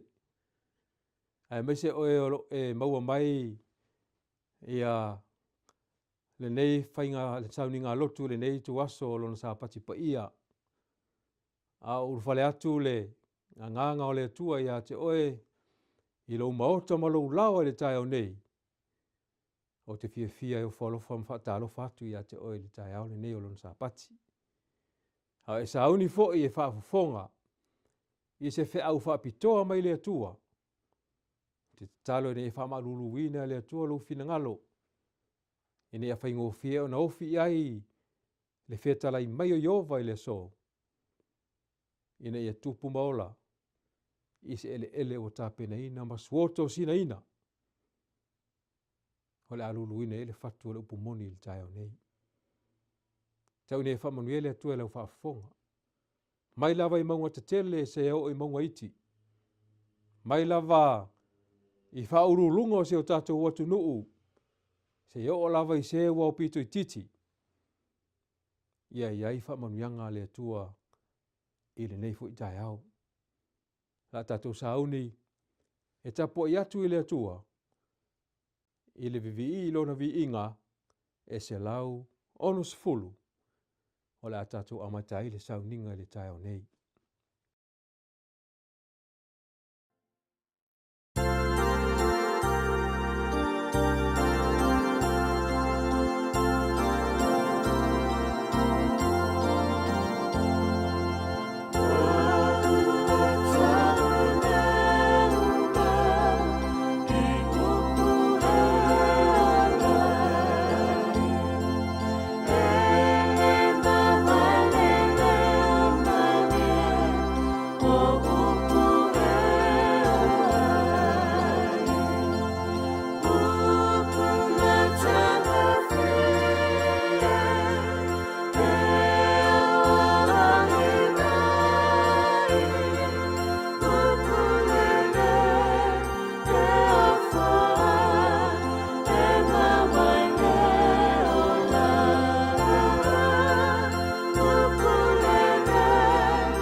O le au tātou talo. Le atua sisili ese. O le atua o e mai le vavau e o le whaavavau. A o matou sauni e tāpua i atu i a te oe le atua le tai au le nei. E le o lilo e lausi la whanga le nei wha moe moe. Ona ua le mawhai, ona o mātou uru whale atu i au maru maru. A wā maa o lo mātou tāpua i se tua. O le poto umalava. O le atua, o le maa losi uma. O le atua e a fio i mea uma. Ma iei lo mātou talitununga. O le a lava le awala ua whao ngā ina e moli atuai lau whi au. E te iei lava le atua i se o se mea. Talo i lau wha manuianga ta maa. A o wha fonga mai. Lo nuu a mātou iei taimi whainga tāo leo langa. Mo mātou i loa le whataunu ina o valo anga o lau tuspa ia. A lofa mai le li i. Ia e wha manuia i le malele atu le whi au le nei tai au. Ta talo i lau wha manga longa i o mātou tangata le atu atoa ma le anga sala. A lofa wha mangalo mai le tapua inga alo nuu le tai au nei. Le li i e. Lili walo mai au fonga. Lo lou mai alo langi. Se e wha manuia ia Amerika Samoa. O whainga tā ma wha whita uli. O wha mai ma le tele. O vaenga ua mātou maitawina. Ua suia o leo langa ua mātou iai. A ua uma o na e whailo mai. O aso e ngata ai. E o mai e yaso whainga tā. Le li ie. Mai alo au wha loa e tai ai mātou. Wha manuia le whainga mā loa Amerika Samoa. Wha manuia i matanga ruenga ese. O lo tautua ina le nei atu nuu. Wha manuia au no lo ngā lulue lea whatawhaitau langa ma lea whatawhaitau langa. A wale tau asuina o le ipo le vai o leola. Ia wha ola ina o tangata. Maua le langi ma leola e wha vau. Tai mai le atua le nei sao ninga. Tātou tā puai whaatasi ma oe. E manu i ai mea uma. Whaaftai te whaafonga mai. Whaaftai te whaamangaloina i mātou. Whaaftai te taria ina i mātou i soa se teimi. Mātou te wala au atuai. I laula wasuafa i Jesu o mātou ole mwala au atuai. Amen. O le awa noa tā ua le nei o le tātou tāpu inga. E ala i tau langa mas furuai. E wha amau popoina. Mō le ngā lue ngā le atua. O tia whaitau ina le fio ngā le atua. Ia e awa ia i ova i lau oa. Ma le wha polo au mea uma e tutupu. O na tūtumu e lea o whale saite o le mau. E whio sofi fwoi au tūnga waina e le waina fau. Na te le wha umatia le fua o lo o tō lau ele. E fua mai fwoi le vine ia o tō whanua. Ua wheta lai mai e iowa au. O lo ia tau le a rio. O lo ia tau fwoi le auro. Ua wheta lai mai e iowa au. O mea uma fwoi te fua i mai a tau. O te avatu lava ia te oe. Mea se furua iai. O mea uma fwoi se furua e mea le whanua. O saito e lulu ina le whanua. Po fua o la au. O mea ia Iova. E pa ia fo ia Iova. I nā au maia mea se furua ia au tō mea uma lava i le whale tu wai mea. Ina e iai me ai lo fale. Mai au tō tofo mai a te au le nei mea. Ua wheta lei mai e Iova au. Pe o te lea tō ina pupune o le langi ma o tō. Ma sa atu le manuia ma o tō. Ina sa ia sili o le tele. Ai au tō mua sa ili le malo le atua malanami o tōnu. O na whao popo ina atu leo ia mea uma ia te o tō. A wā se ala o ngā tangata pe a whaina te maua le lalolangi uma. Ai maulo na ola. Se a fo i se me a vatu le tangata. E tongi ola ina ailu na ola. Aola ua tua. E wha atoa ia te o tō mea uma e mati tiva ai o tō. E tusa mare whau lai o lona vi inga ia ke riso. Lo tātou ta mā. Ia te ia le vi inga e wha vau lava. whai tātou talo tauranga. Le atua o manuia, le atua e ona mea uma. O le lalo langi ima mea tumu ai, e a lau fio ia. O e tofo i mātou, i ne o mātou whaafo i atu, le tasi vai se fulo au whaamanuianga o lo i to tonu a mātou ato. Ina ia i loa ai mātou te alofa i ate oi. Le mātou te avatua i ate oi o luma il tai au nei. Whapa ia i airo mātou matai. Whaamanuia lau whanau na o lātou tā pēna masau nia nei tau langa mas furuai. Whaamanuia lātou ngā ruenga. Whaamanuia o lātou ainga. Sa auni i mātou uma o lau toi whio mai. I lo suafa Jesu o mātou ole mwala au toi nei. Amen.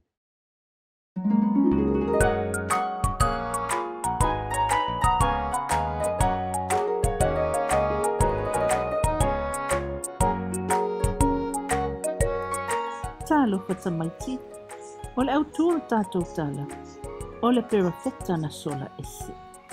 O le manatu whaapitoa, o tangata o le atua, lātou te tau watulo nā lupa, isi fo i tangata. O le matua tau loto, salamu e whasi fulu alona whai o peval, lo watu wai, o te fia e whai lo fina ngau. O lo vili fia le wila Ionatana. Ionatana, o te mana o mia lau fisosoan, e le itali ma Ionatana e lon tina, a ua vili sawa ese lana wila. E fōlinga mai, na te le ilangona le wala awa sion tina, se i uma ona o walu lea, se i o toe fo i mai, o mawhauwhaunga i o Ionatana. I se taimi ua lewa, na wala a waile atua i sana uo, e whaise whi au moi, mata o le hale whi au. Iona, o te manao e te alu le aio ni lewa. Le a ai tele o loo no nofo ai tangata le anga tele. O matua tupu tele ai le anga sala. Ia e ta watu ia i lato, o te tau ona sala mo masui o lato o langa anga sala, i le taimi nei. Nai loa le lava Iona, e ta tau o no stai. Ai peitai, e le fie tangata ni lewa, o se a ai tele, mai toru aso e savali ai, mai le isi tu. Ai whaapewhea la pe a whaalongo tangata ni lewa, masala mo, ona le whaumatia leo le a aia le atua. E mautino le tarie, ma le a amo tangata ni lewa i atea. O a o se perfeta pepelo, e le tonu masao, a upu ma whaamatalang. Ai longa e se a whaina pe a ole alu ni lewa. Ona sola loa leo Iona. Whaatupitope atu i opa i le wafule la talatani. Wati tongi no na pasese malu loa i lungo le waa. Ele i lewa, ai malanga e se loa le waa.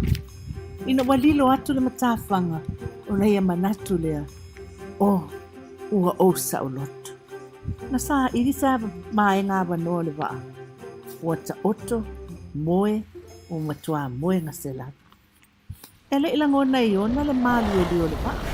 Wa a mata na mawa di runga ngana. Ma ua maa losi le matani. Ua emo wila. Ba titili. Ua matua whaatitele ina pēr. Le maa losi o le waa. E tai. O loo moe ngā pē Iona. Oka. O le hama lepe le waa. Tātou te maa le lemo ma freoti uma. O upu ia se ta sisei. Ua lafo le sami o loa ina ia wha maa le utale waa. A o lo o moe pēr Iona. Na whialua i soro le kapiteni e tausu e le pāsesi. Ma ia maua Iona. O moe pēr.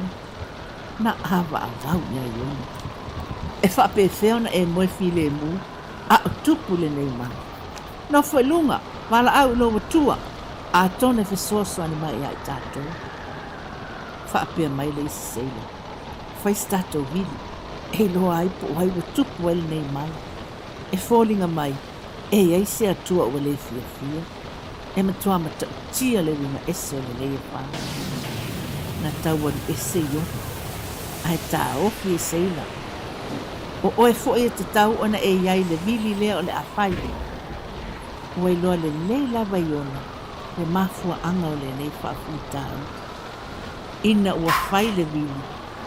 Na whaamhao nia o mai tangata le mafua anga o le nei a wha. O iona. O ai oe, o whea te sau ai, o le ala wang sala o whai. O au, o le tangata e Perry. O te au na matapua i le atua o le langi. O lo watua le na whai le lalo langi, sami ma mea o la uma o iai. E ma e maupe ana nau whaape i ona e mōni mauri nei. Ai na ngalo ia i ona e le mawhai o na sola e se mai le atua. Mua o whaafi tauli isi, ona o lona leu stai. A o tangata o le atua, e whaalongo o stai manau e whaailoa le alofo le atua. I isi tangati.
Ua tātou ola I teimi o le iunga.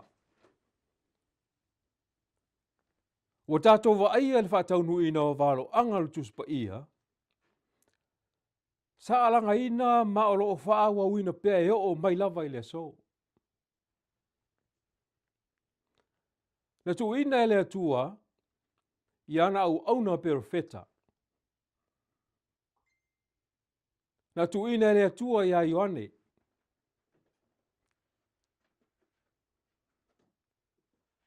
O na tu ina mai ei lea e le perfeta Ioane I le tangata.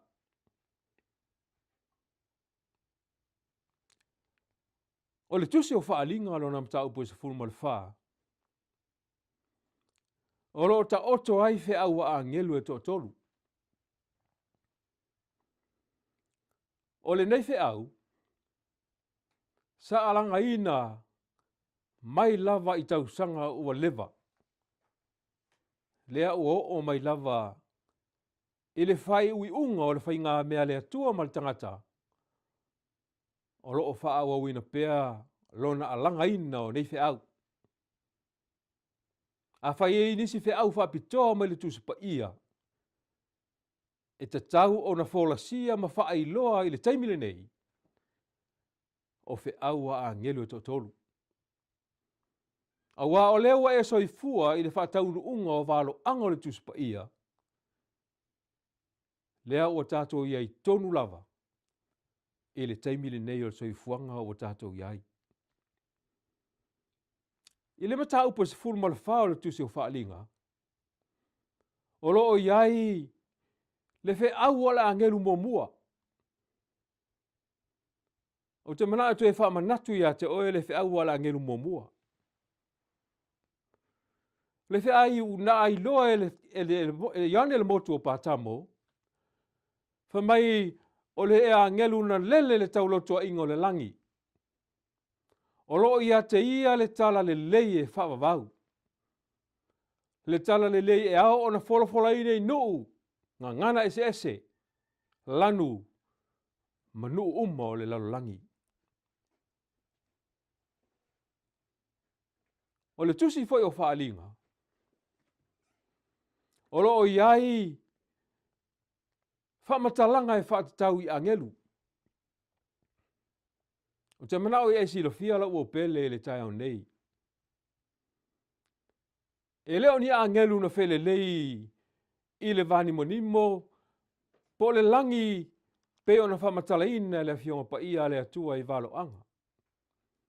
O le ngana wha valo anga lo whaonga ina, o angelu o fe au whaapitoa le atua na tu ina mai mo le tangata.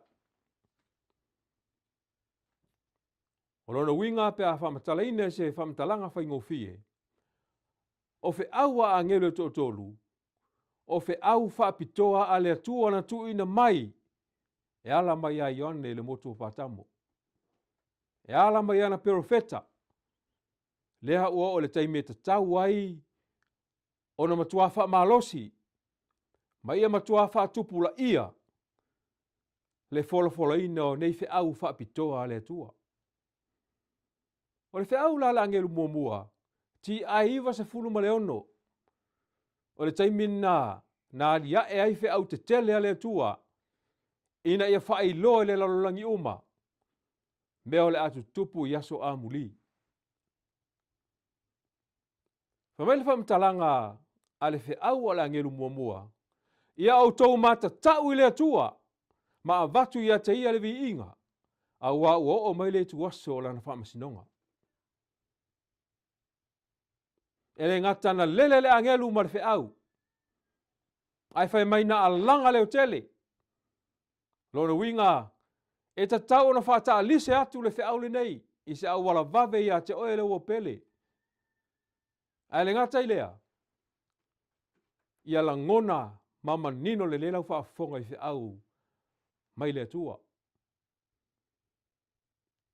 Le au o atua I lo lawa malo maota I le neifo I tai au, le fe au e toi whawhangu I oe.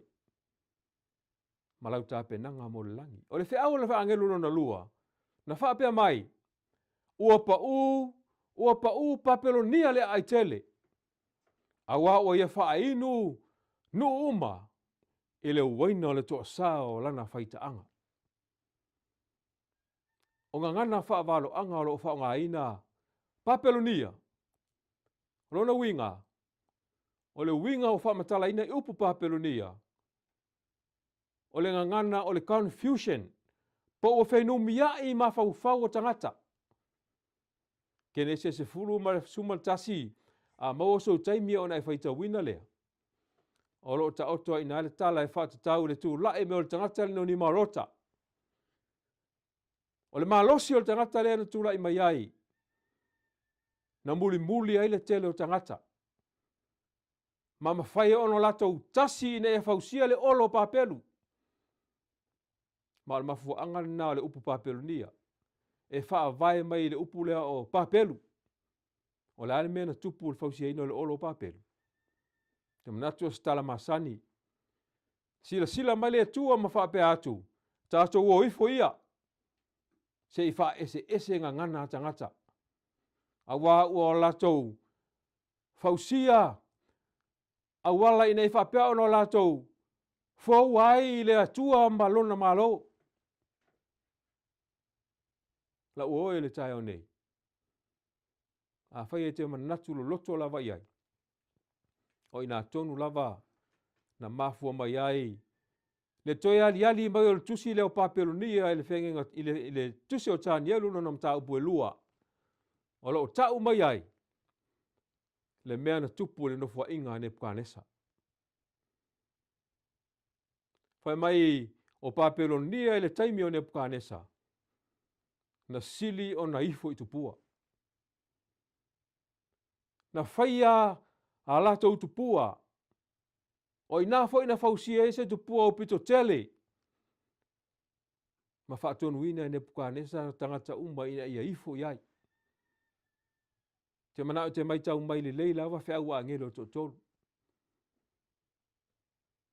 O papelonia la lo whapea mai whea wala angelo muamua. Ua pa u papelonia. O ata nao e kale sio le lolo langi le teiminei.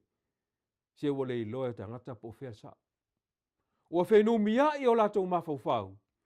Ma ua le iloa ai le ala moni e tau le langi ma le ola e whawhau. Whea wala angeru lon tolu. A whai tanga i whai upo sifuru ma tasi. Holo whapea mai eise tasi e ifo le manufe ai malona whatangata. Ma muli atu iai. Talia le whailonga lona mua aulu po lona lima. Whamai e inu o ia le uaina le toa sao le atua e le suia. A whai te mai tauina whea ua angelu ne totolu.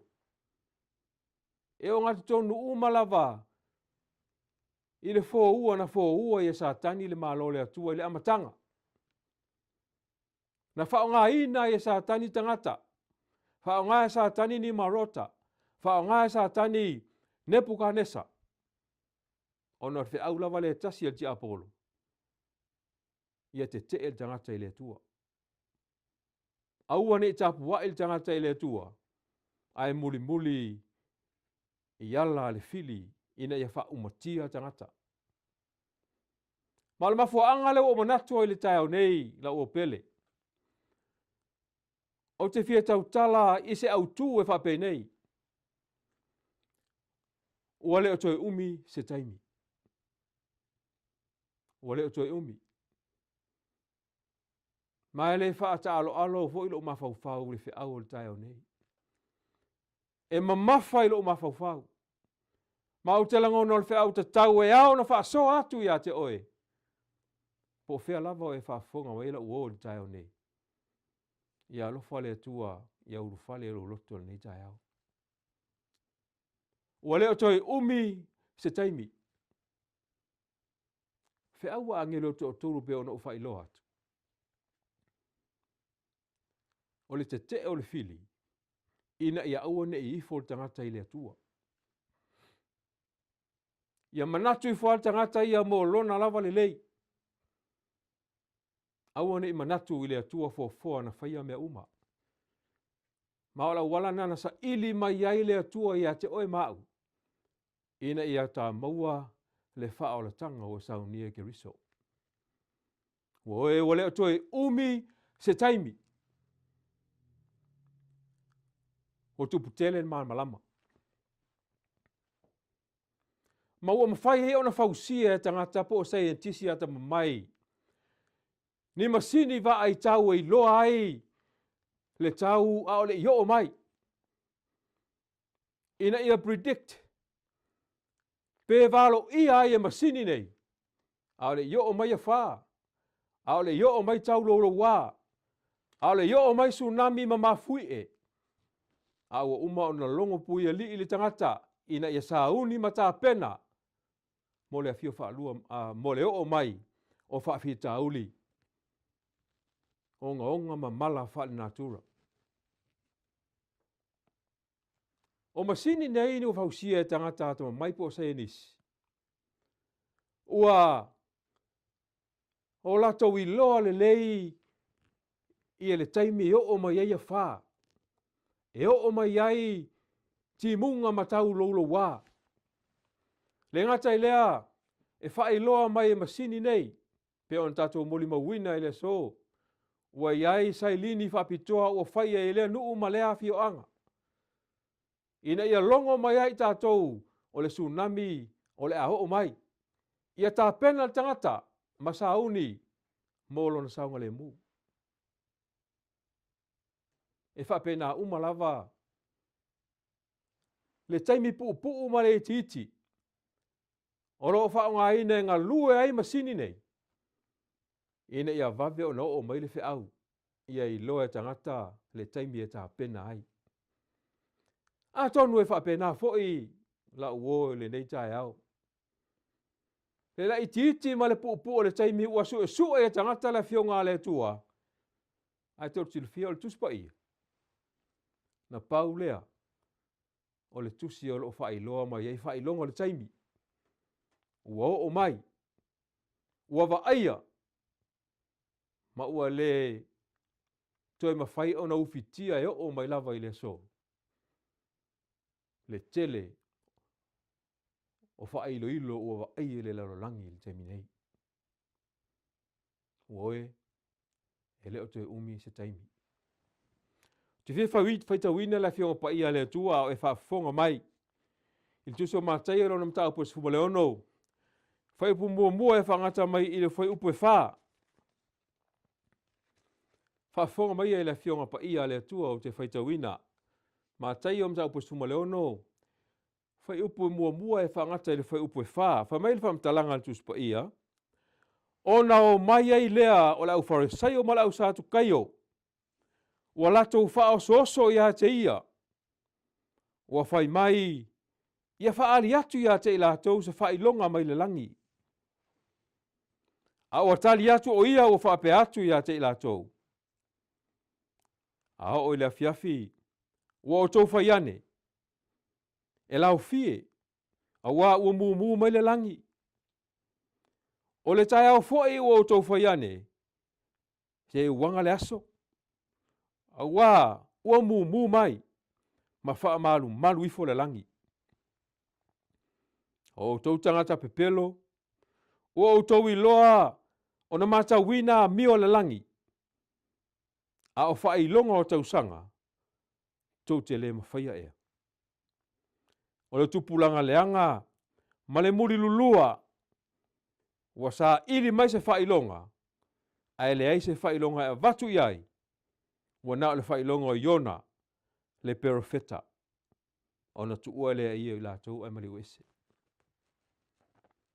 Ma te o nasi fumaleono mua o le wha, a tonu nawa e whaafonga manino, i le whamatalanga le tuspa ia.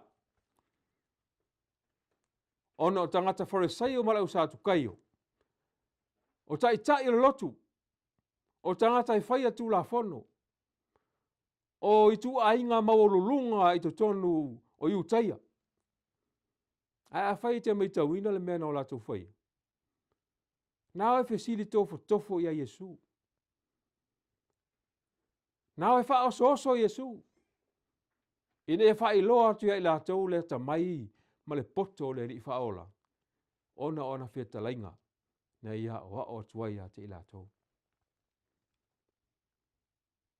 Na ua e whaafonga i le fionga le atua, ma le tali e Yesu na tali ai. Whai mai whamtalanga le tuspa ia. E le itali Yesu e tusa mara latou mana onga. A ua, ma whai e Yesu o na whai loa ia i latou, se fe au whaapitoa lava. Leo lo whai uele mta upuna o whaitawina. Ina ua whaapea Yesu, tangata pepelo. O tangata ina a loto whainga tā o tangata iu te ia ta ua o Fariseo ma lau sātu kaio. E re fia malama lama ngō fia i sau noanga ma wheta lenga le li whaola.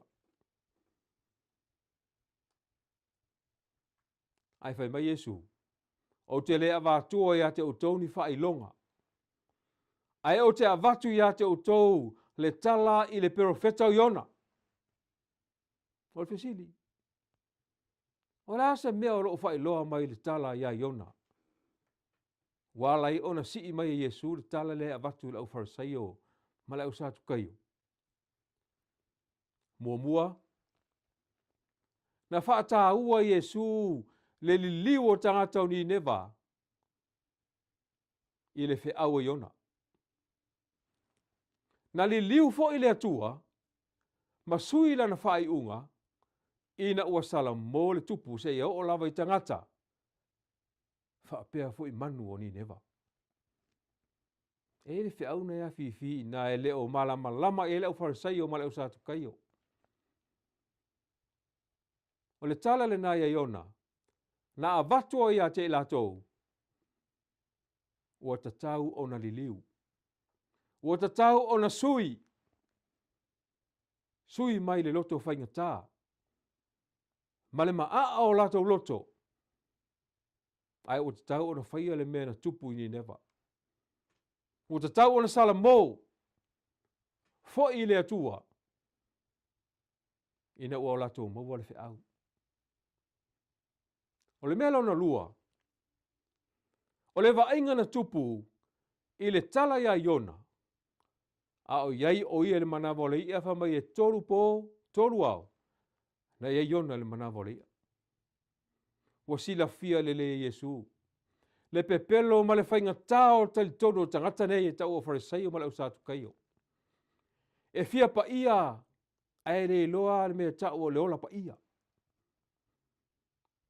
Talu ai la na sala moni neva. Maliliu ma fo i le atua. Ma ua sala mō mai ala tau ang sala.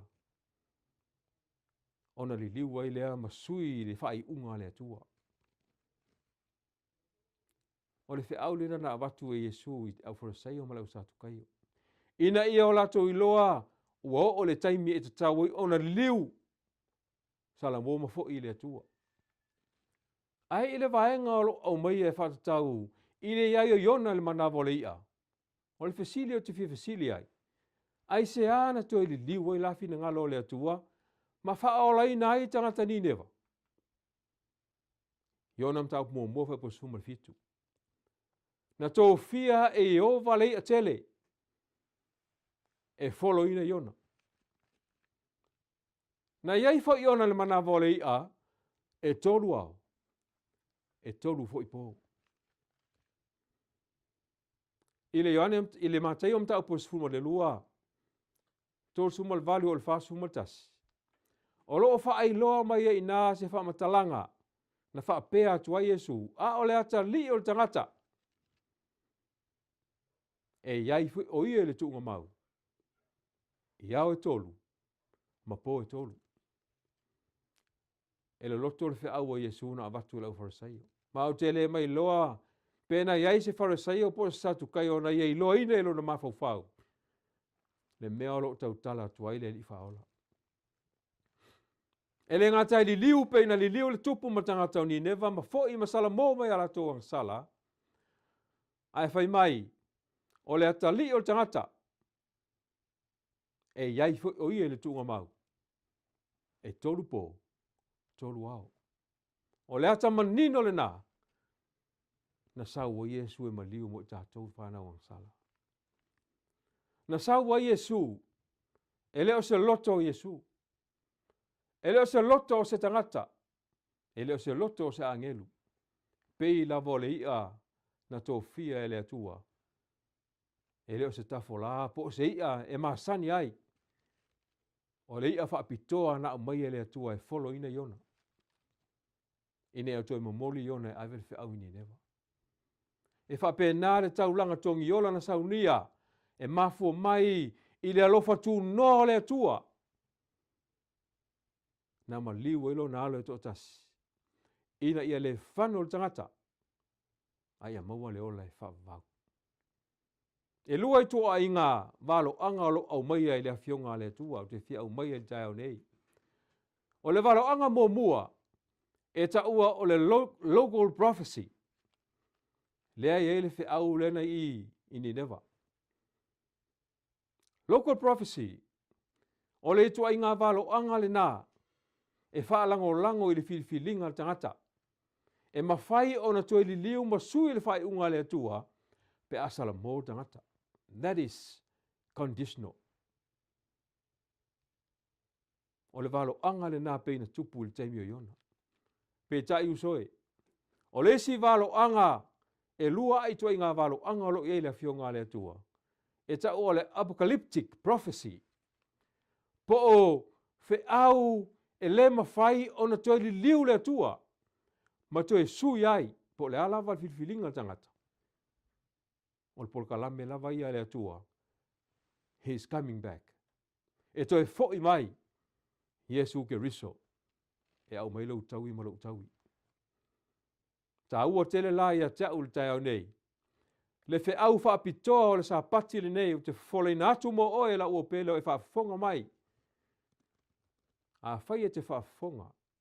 Ma e langona. Ma e li liu ma e salamo ma e fo i le atua. Vi ia le atua. A whai e te le fia talia ina le fe au le nei. O te tu inatu ia te oe. Awa o lo tatou whaatali i valo anga e taua o apocalyptic prophecy. O valo anga. Pe te ustai ma e salamo. Pe te le ustai foi. Ma e le fiatalia ina. E o mai lava le whai unga le atua le lolangi. E leo toi mamao ua le ai se taimi la ua oe. Tātou te toi ola whaatala le ai. O te tau an tātou vai atu i whai longa. Ma whai ilo ilo o aso le i unga ua o mai. Te tu uia leo langa e ngata mai le tunga mau. A o te tau an tātou sa ili mea le langi. Tātou fo i le atua manu le maua le taimi. O le maua le awa noa tātou te fo i le atua. Whamel fasili o te fia fasili e to ela ua el tai au nei. O aina te ilo aina le aso. Ma le tu aso e muta ailo tātou lalolangi. Ma fio mai lo Iesu ke riso. Ma o le fe au el tai au nei. O te le so ona eli lau lapa uta ma au lapa tai. Ai o te fia mamoli atu o tawhatafa le fina ngalo o le fe au o le taimi. O tātou iai. Waso le unga le o tātou iai. Ma tai o mta upo i losu fuma le wha, wha upo i tōru fuma le ono. Ho mai la whionga pa ia le atua. A o le aso ma le i tu aso. E le iloa e se tasi. E le iloa lava e angelu. O i le langi. Ua na o lo uta mā lava. E na te iloa. Wale fisili. E ai ni wha ilonga tātou te iloa ai. Ua o mai nei ungo le laulangi. Whaafonga i la whionga le tua. Ma tai o lusu mal whawhau po tōru sfuma le lua. Ia o tō matau lia le whaata oto le mati. Pe a whaato atu tupu o le tātupu. Ma matala mai o na lau. Tau te iloa ai ua lata lata le tausanga vevela. Whamele whau po tōru sfuma le tōru. E whaa pea foi o tōu. Pe hau tōu iloa ia mea uma. Tau te iloa ai. Ua lata lata ia. Ua i whaito toa lava. manino, ma malama ngofia le fionga le atua. O le olanga o le la au le mati i le tu sai. E i loa le lei ua o mai taimi o le tau mafanfana. Po le taimi o le tau vevela. Ua oso o na tātupu. Ua amata o na ola la usi mai le mati. Ua amata o na oso mai funga. E o atu le taimi o le vevela o le tau. Ua amata o na sele le mati. Ua fua mai o na fua. Ma e le mawhai o na sese. Ne whaata ita inga na mai e le atua i loa ai. O le ua o mai le taimi ua umal tau malulu. A ua o mai le vevela. O atawa aia na o le fio wha lua mai o ke riso. E le mawhai o na sese wha matalanga le tuspa ia. A o le io o mai le tau vevela i atu nuu sae. E tu tupu mai ta tupu le la au le mati. Se ia o ina ua fua mai. Ma o le whata oto le na whaatusa ia i Yesu. Wha i longa o lona to e fio mai. O le fesili o te fia au watu tai au nei. A e whaafonga mai. O ani mea o le atu tupu. I lo tātou lalo langi ia o le ia fio mai Yesu. Te mana o te whaafonga mai le fionga le atua. Ma tai o losu malwhawhai upo e ono. E whaalongo o tau I taua ma tala o taua. Ne o tau atu vale ua e o ina tau nuu o nei mea uma. Ai le I o le ngata anga. A wa e si le taua le tasi nuu. Ma le tasi malo le tasi malo. O na o mai leo onge. O mai leo wha mai. O ma fui e lea mea ma lea mea. Mai le tauan wha te ia I tātou I mea o mai. I wha ilo ma wha ilonga o mai aso le unga. Ma le mafu anga tonu le na. Nā lai ona wha ilo mua mai Yesu I lana whanau. A wae tau nuu nei walo anga unga. O le fesili. O le ase tala le profeta o I elu e whatatau. I taua male I ungo le lalolangi. I elu mtau pe tolu fai po iwa e whaata ma disfuma le lua o te whaita wina. Ia o tau tala inatu le nei mea inu ese. Ia o tau sao niuni le taua. Ia o tau langa ina tangata totoa. Ia whaala talata mai. Ma o wae o tangata e tau umalava. Pameli whamtalanga le tuspa ia. Ia o tau tu I leu a mea. O tau soto sina e whaima pelu. Ma o tau polo e tau wele vine. E whaima tau. Ia whaapea mai le ua vai. Wa umalosi. Mai vai posuma tasi ma sfuma lua. O tau no umai. Ia o tau fa poto ma solo ai mai. Ia o tau fa poto foi ai tu uma. Ia vai ia e fa o ifo le mea tau malosi. Ia langa mai onu ese. Ma wa ele vanu o safatu. A wa o te nofo ai e fa masino inu uma. Mai tu uma. Ioe. E wha umaina le neila rolangi I le tele o taua mawhe vai a inga. A wa e ao o na wha taunu uina o nei mea uma. A o le ia fio mai ke riso. O le fesili. Wa ni wha ilonga. Ilo tatou lalo langi. Ma le nā tura o mea na whaia le atua. A o le ia fio mai Yesu. Luka alo na mata upu e luas fumaltasi feo pe sumaltasi. Fai mai ai ma fui e te tele. I lea mea ma lea mea. O nge foi ma wha mai. Ma wha ite. Ma wha ilonga te tele mai le langi. E tau le wha matalaina mea o te tupu le taimi nei. Ma o ta tau o na e langona ina la ua pele. o lea ua tātou iai e le whaatau si usi unga o le o langa ma le soifuanga o lo tātou iai. Ma o te mana o te whaalongo mai ia e langona le au mai le atua e le tai au nei. Pe o mai le tuso i saia 5:13. O ai ea ua tali tonu i la mātou upo tau longo atu. Ua whaalia ia te ai le a au Iova. Woe, ua o i le taimi e te whaalongo ai i le whaalongo le tangata poto. E whaalongo langona ma whai aloa le finangalo le atua.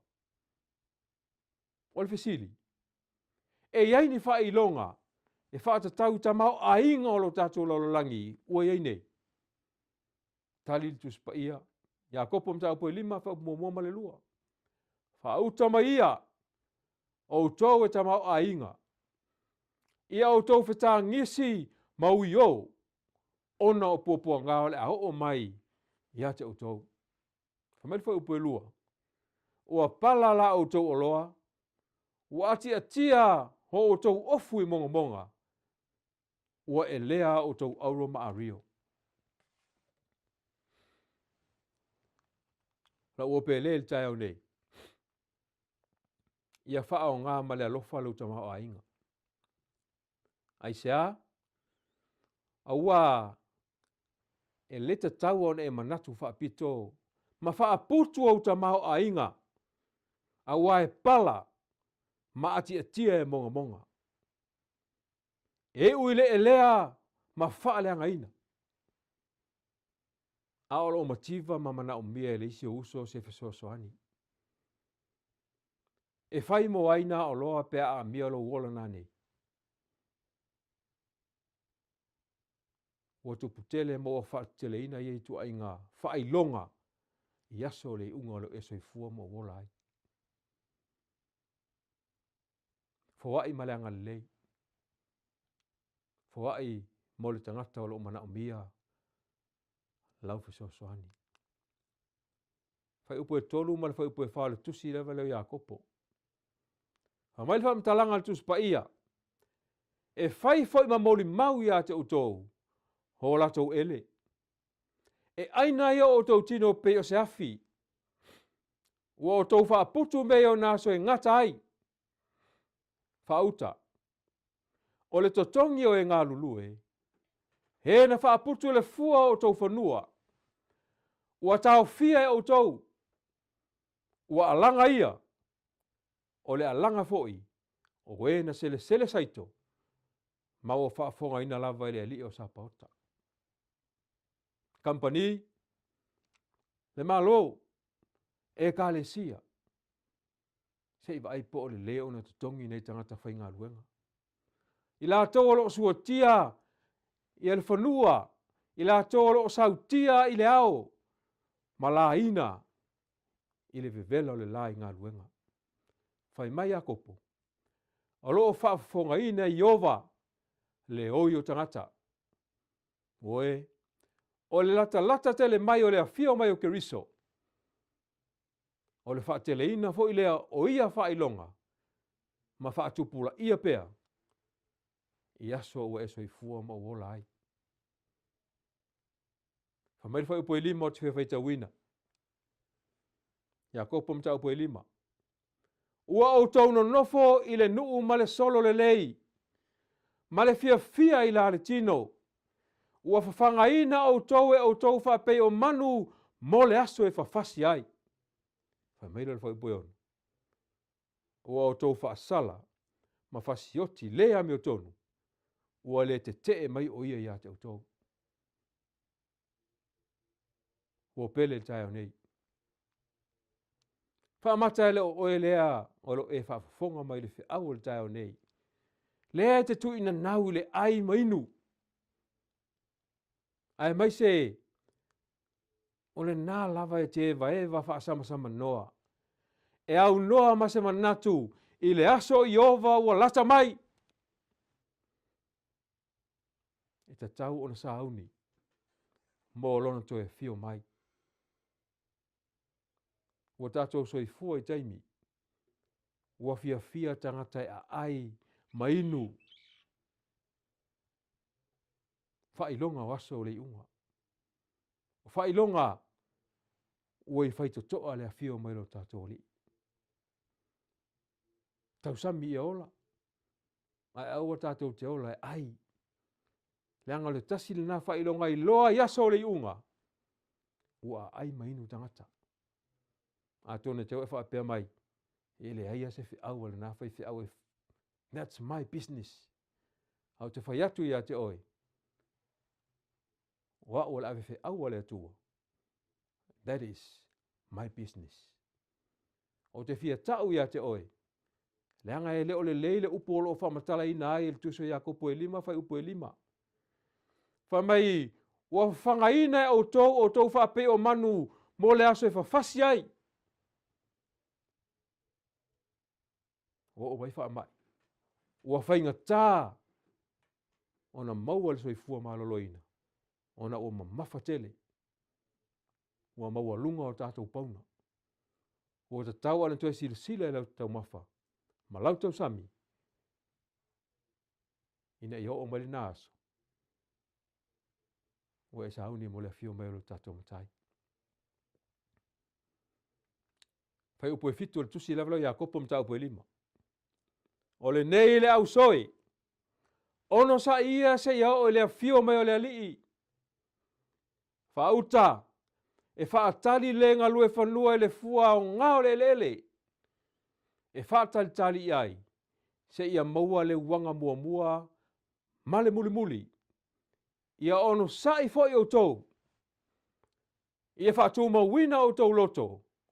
Awa ua lata lata le afio mai o le alii. Ue o lau tā penanga mo le afio mai o Keriso. E ta tau ona e ngā lue pea. E ta tau ona o ngā lue pea. Sauni a fio mai e suna nei. A ngā lue pea. Pe ia tu e se lau tau sanga whatoa a fio mai Keriso. Tō tele la tō whauinga seina a fio ngā le atua. A whapea mai loa ua le se taimi. Ona le toe popole le lo na inga. Mo le toe wha o ngaina lana whanau whai mai walata lata mai Keriso. Uso e matua se le na whai unga. O le ase whau whapitoa e au ina whai lo atu. E mā lo le lalolangi. A le a fo le mea moni lava o le atupu. Tau sala, tau tala mo mote salo ni ta upo e lima. Whai upo e lua e whangata e whai upo e wha. Whai mai le fionga pa ia le atua. A wā o tau I loa le lei lava. O le aso le li e pei o le ngā hoi le pau. E whapea o na o mai. A wā pea la tau whaiane. O lo file mu. Se wale a whaina. O na o le ia te la tau o le whano whafosei. Whapea o le whaati ngā o le whawhine tō a whanau mai. La tau te le so sola I lava. A o tau. Le au soe, tō te leo le pauliuli, ia maua mai ai o tau, ere na aso, e pei o se ngā oi le pō. O le fio mai o Yesu, e le whatusaina I le sau o se ngā oi. Au te mnaa whai loa ia te oe le si o manga, ma le winga tonu o le fionga pa ia le atua na tuse atoi Paulo le kale sia te Salonia. E le whatatau le itua I ngā fio e fio me Yesu pe whapei. Ai whatatau le tuse la apostolo Paulo. Pe te mawhai ona e sa huni. Ma e tā pena. Po lea lava le taimi e sau o Yesu. O wai le se ngau e sau wava ai mai olo o latu lo moli. Ona sau la ia manga oi lo whare le ai. E te le ilo le taimi e sau o le ngau e whale anga manga oi lo whale. Whapena le langona le sa huni o le tangata. I aso nei o le unga o tātou iai. E ta tau o ento e whamalosi atu le fionga le atua. Tu ia meo le lalolangi. E le whapea o whapea atu le whiau tau nei aua tātou tue ngā lulue. Au te manao ia e sila fia. Ma ia e loa. Le au wala e prioritize sa ilo o langa. O whea awe lau wha mamafa. O whea awe lau wha muamua. A wā sa hauni mo le fio meo keriso. O se whea au tū pito le nā mo le taimili nei. E le ai ma seisi whea au wha pitoa o iai. E ma whai o na muli tai il tangata. E tusa ma le whea au mai le fionga pa ia le atua le tai au nei. E leo le COVID-19 full ma le iwa. E leo le whai au tui. E leo o mai o wha mai. E leo ni whea au leo o mai o taua. O le whea au tū pito. Po ua e sauni. Po ua e tā pena. Mo le aso e fio mai ke riso ua lata mai. O le whea au tū pito le nā mo le lalolangi le taimi nei. O le fio wha alua mai o ke riso. O le tai au nei. O le whanau nongo tū pito le whea au i le tai au nei. Ua leo toi iai se taimi. E te toi ola whaatala le ai. Ma o ola wha sama noa. A whai o wha tusa i Jesu le sauaranga oi.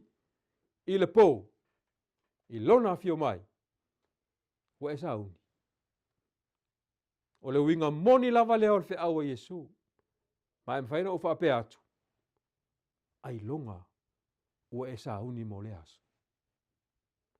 E ma whaiwhai no wha pe atu ia te oela ua oe. O le nae te le sauni. E te le sauni mo le afio mai o ke riso. Lua le petere tolu whai upe tolu mar wha. Whai mai le afio ngā le atua. Ua mua o nei lo le nei mea. E o mai o naso e ngatai o e tau wemu. La tau te sava vali e tusa ma o la tau lava tu ina nau. E wha pia mai fo i la tau. Whe o ye le upu na fola ina. Wha mai fo le a fio mai Jesu. A wā talo o na mamoe o mato au ngata maa. O lea e tu mau pea. Mea uma, talu o na whatoa a whaia lalolangi. Tot silfia. Se o matua ta tele lalolangi te minei. Me to ingata wemul na. Mo ti ngā fo italinga i fe awale na e ka le sia. Fai mai ai la aso la afio mai Jesu. O lea lava e tu mau mea uma. La ua pele il tai au nei. O te toe whafangu ia te oe. O te alofa ia te oe. I aso whai wiu lo langa o tātou iai. Ma o upu nā tangata o whai el tala le leia le atua. Te o ti ngāta ringa i nā la unga. I o te mana o te mawhau le mū lava. Whape nā uma lava le taimi o noa. Vainga mulu le fe au te fia au mai el tai au nei. Whai mai altu so mātai o losu mal wha. Tolsul fitu mal tolsu mal iwa. O la ufai tawina. A e pei o na pō noa. E wha pia fo i pia sau lea ta li o tangata. A wā e pei o na whai o na pō. A o le i o le lolo. Whai me walato a ai. Walato whai a wā ma wha alavanga. Walato winu. Ua o lava i le aso na ulo tuai no le waa. Whamele le whape tolu sumaleiva. Na lei loa fo ia i la tau. Ina se ia o mai le lolo. Ma fau le lei lawa i whamtalanga le tuspa ia. A e pei o na pō noa. E whape na fo i pe a saule a tali o tangata. O il tai au nei. E re whai whata alonga i vai. Le wala aua le atua ia te oe sa patin nei. Pei umalava o na pō noa. E whape nā foi le taimi a fio mai ke riso. Lan me tupu. Tolu suma leiva. Na lei loa foi e la tau. Ine se ia o mai le lolo. Whai pia la lo loto o lo iai. A whai e te le fia wha longo le fina ngā lo le atua. O te mana e tau ia te oe le mea na tupu le taimi o le vao noa. A toa le lewa yaso wha talitali noa morona inga le waa. Ua watu manu. Ua watu manu e tai lua manu le mama, e tai fitu manu mama. O manu e le tusa maltangata na whai e le atua e fōlinga ia te ia e well developed lo na mawhauwhau. Ai whai mail whamtalanga tusa pa ia. Na popoto manu. A le tangata na whai e le atua lo na whaatusa. Se o lea amu. Tauemu. E le fia whaalongo. Ai ina o ta puni le whai toa le waa. Ma o ta la, ta tala e le atua puna vai. Ele ngata o le langi au le ele. Ona whatoa Salamoa ilo tangata e le e ola le whaataua ina le whe aua le atua. E tangata o la whaasama noa yaso le unga. E la unga atu le whe aua e le whe whaalongo. Te mana o tau ia te oela ua pele. Wale ai se taimi. Wale ai se taimi tātou te ola whaatala le ai. Pe a whai o tātou i loo whātau nu ina mea uma. Hau o tātou wa aia whai longa. Waso le unga. O lea le mea o te tau na whai e tangata unga. Luka lo sumal tasi whapu lo sumal walu. A fua o na whai o ia mea. Ia te pā e o tau. Ma ea i lunga o tau ulu. A wā e lata o na whaola ina o tau. E whape whea la o na tātou sauni. Mole aso. Luka ilo sumatasi ilo na whapetol sumale ono te whaita wina. O lea ia o tau mata alai. Mata talo e lea unoa. Ina ia tau a ngā ina o tau. E sao mai ia mea uma. Ua tali o mai. Mai atu tui luma o lea tali o lea tua. O Yesu Keriso. O lau te talo. Ua ta tau loa ona wai atu lo loto. I le wha o la tanga ua tu ina mai. Mai le whaia wha taalo ngai vai le aso tele o le fio mai o Yesu Keriso. O se event e tu pito le mea le nei o le whe au o le fio wha lua mai o Keriso. A emisia. O le a emisia e wha vavau. E leto e maua lava. O leo whātaunu ina le tele o wālo anga. Na wālo ia mai e perfeta.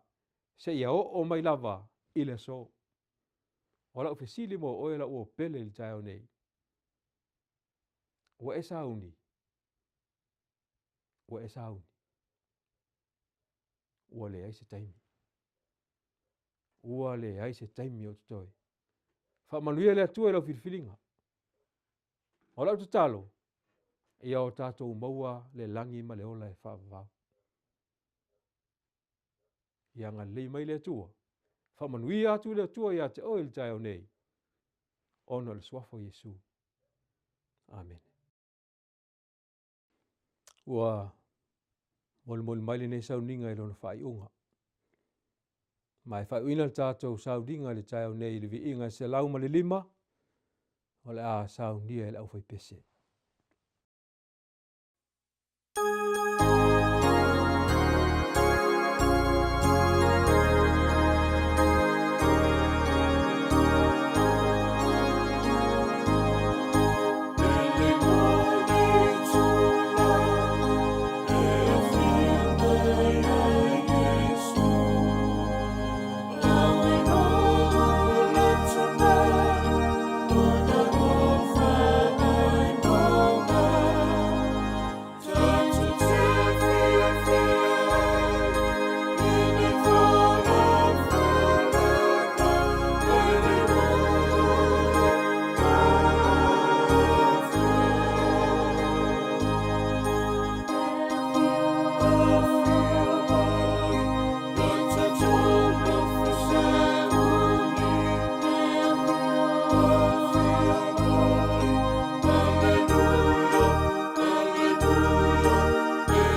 tātou te talo. O le vi inga e fo i atu ia te oele atua. A wā o mātou na ni mea whai ngā ruenga i au lava au. Le malele atua lau fe au le neisa pati. Ta mai, tau ina iau ruru mata fo lau I fine ngalo maloto o si o mātou watu nuu. Ia la ngona e o tangata lotu. Ma keri siano umolo la tau la ngona maile nei fe au. Le tā ua o le taimi ua mātou iai. Ua leo toa iei se taimi. Ua lata tele mai. Laua fio mai ke riso. Wha manuia le atua i le wha fonga lo atu nuu. Wha manuia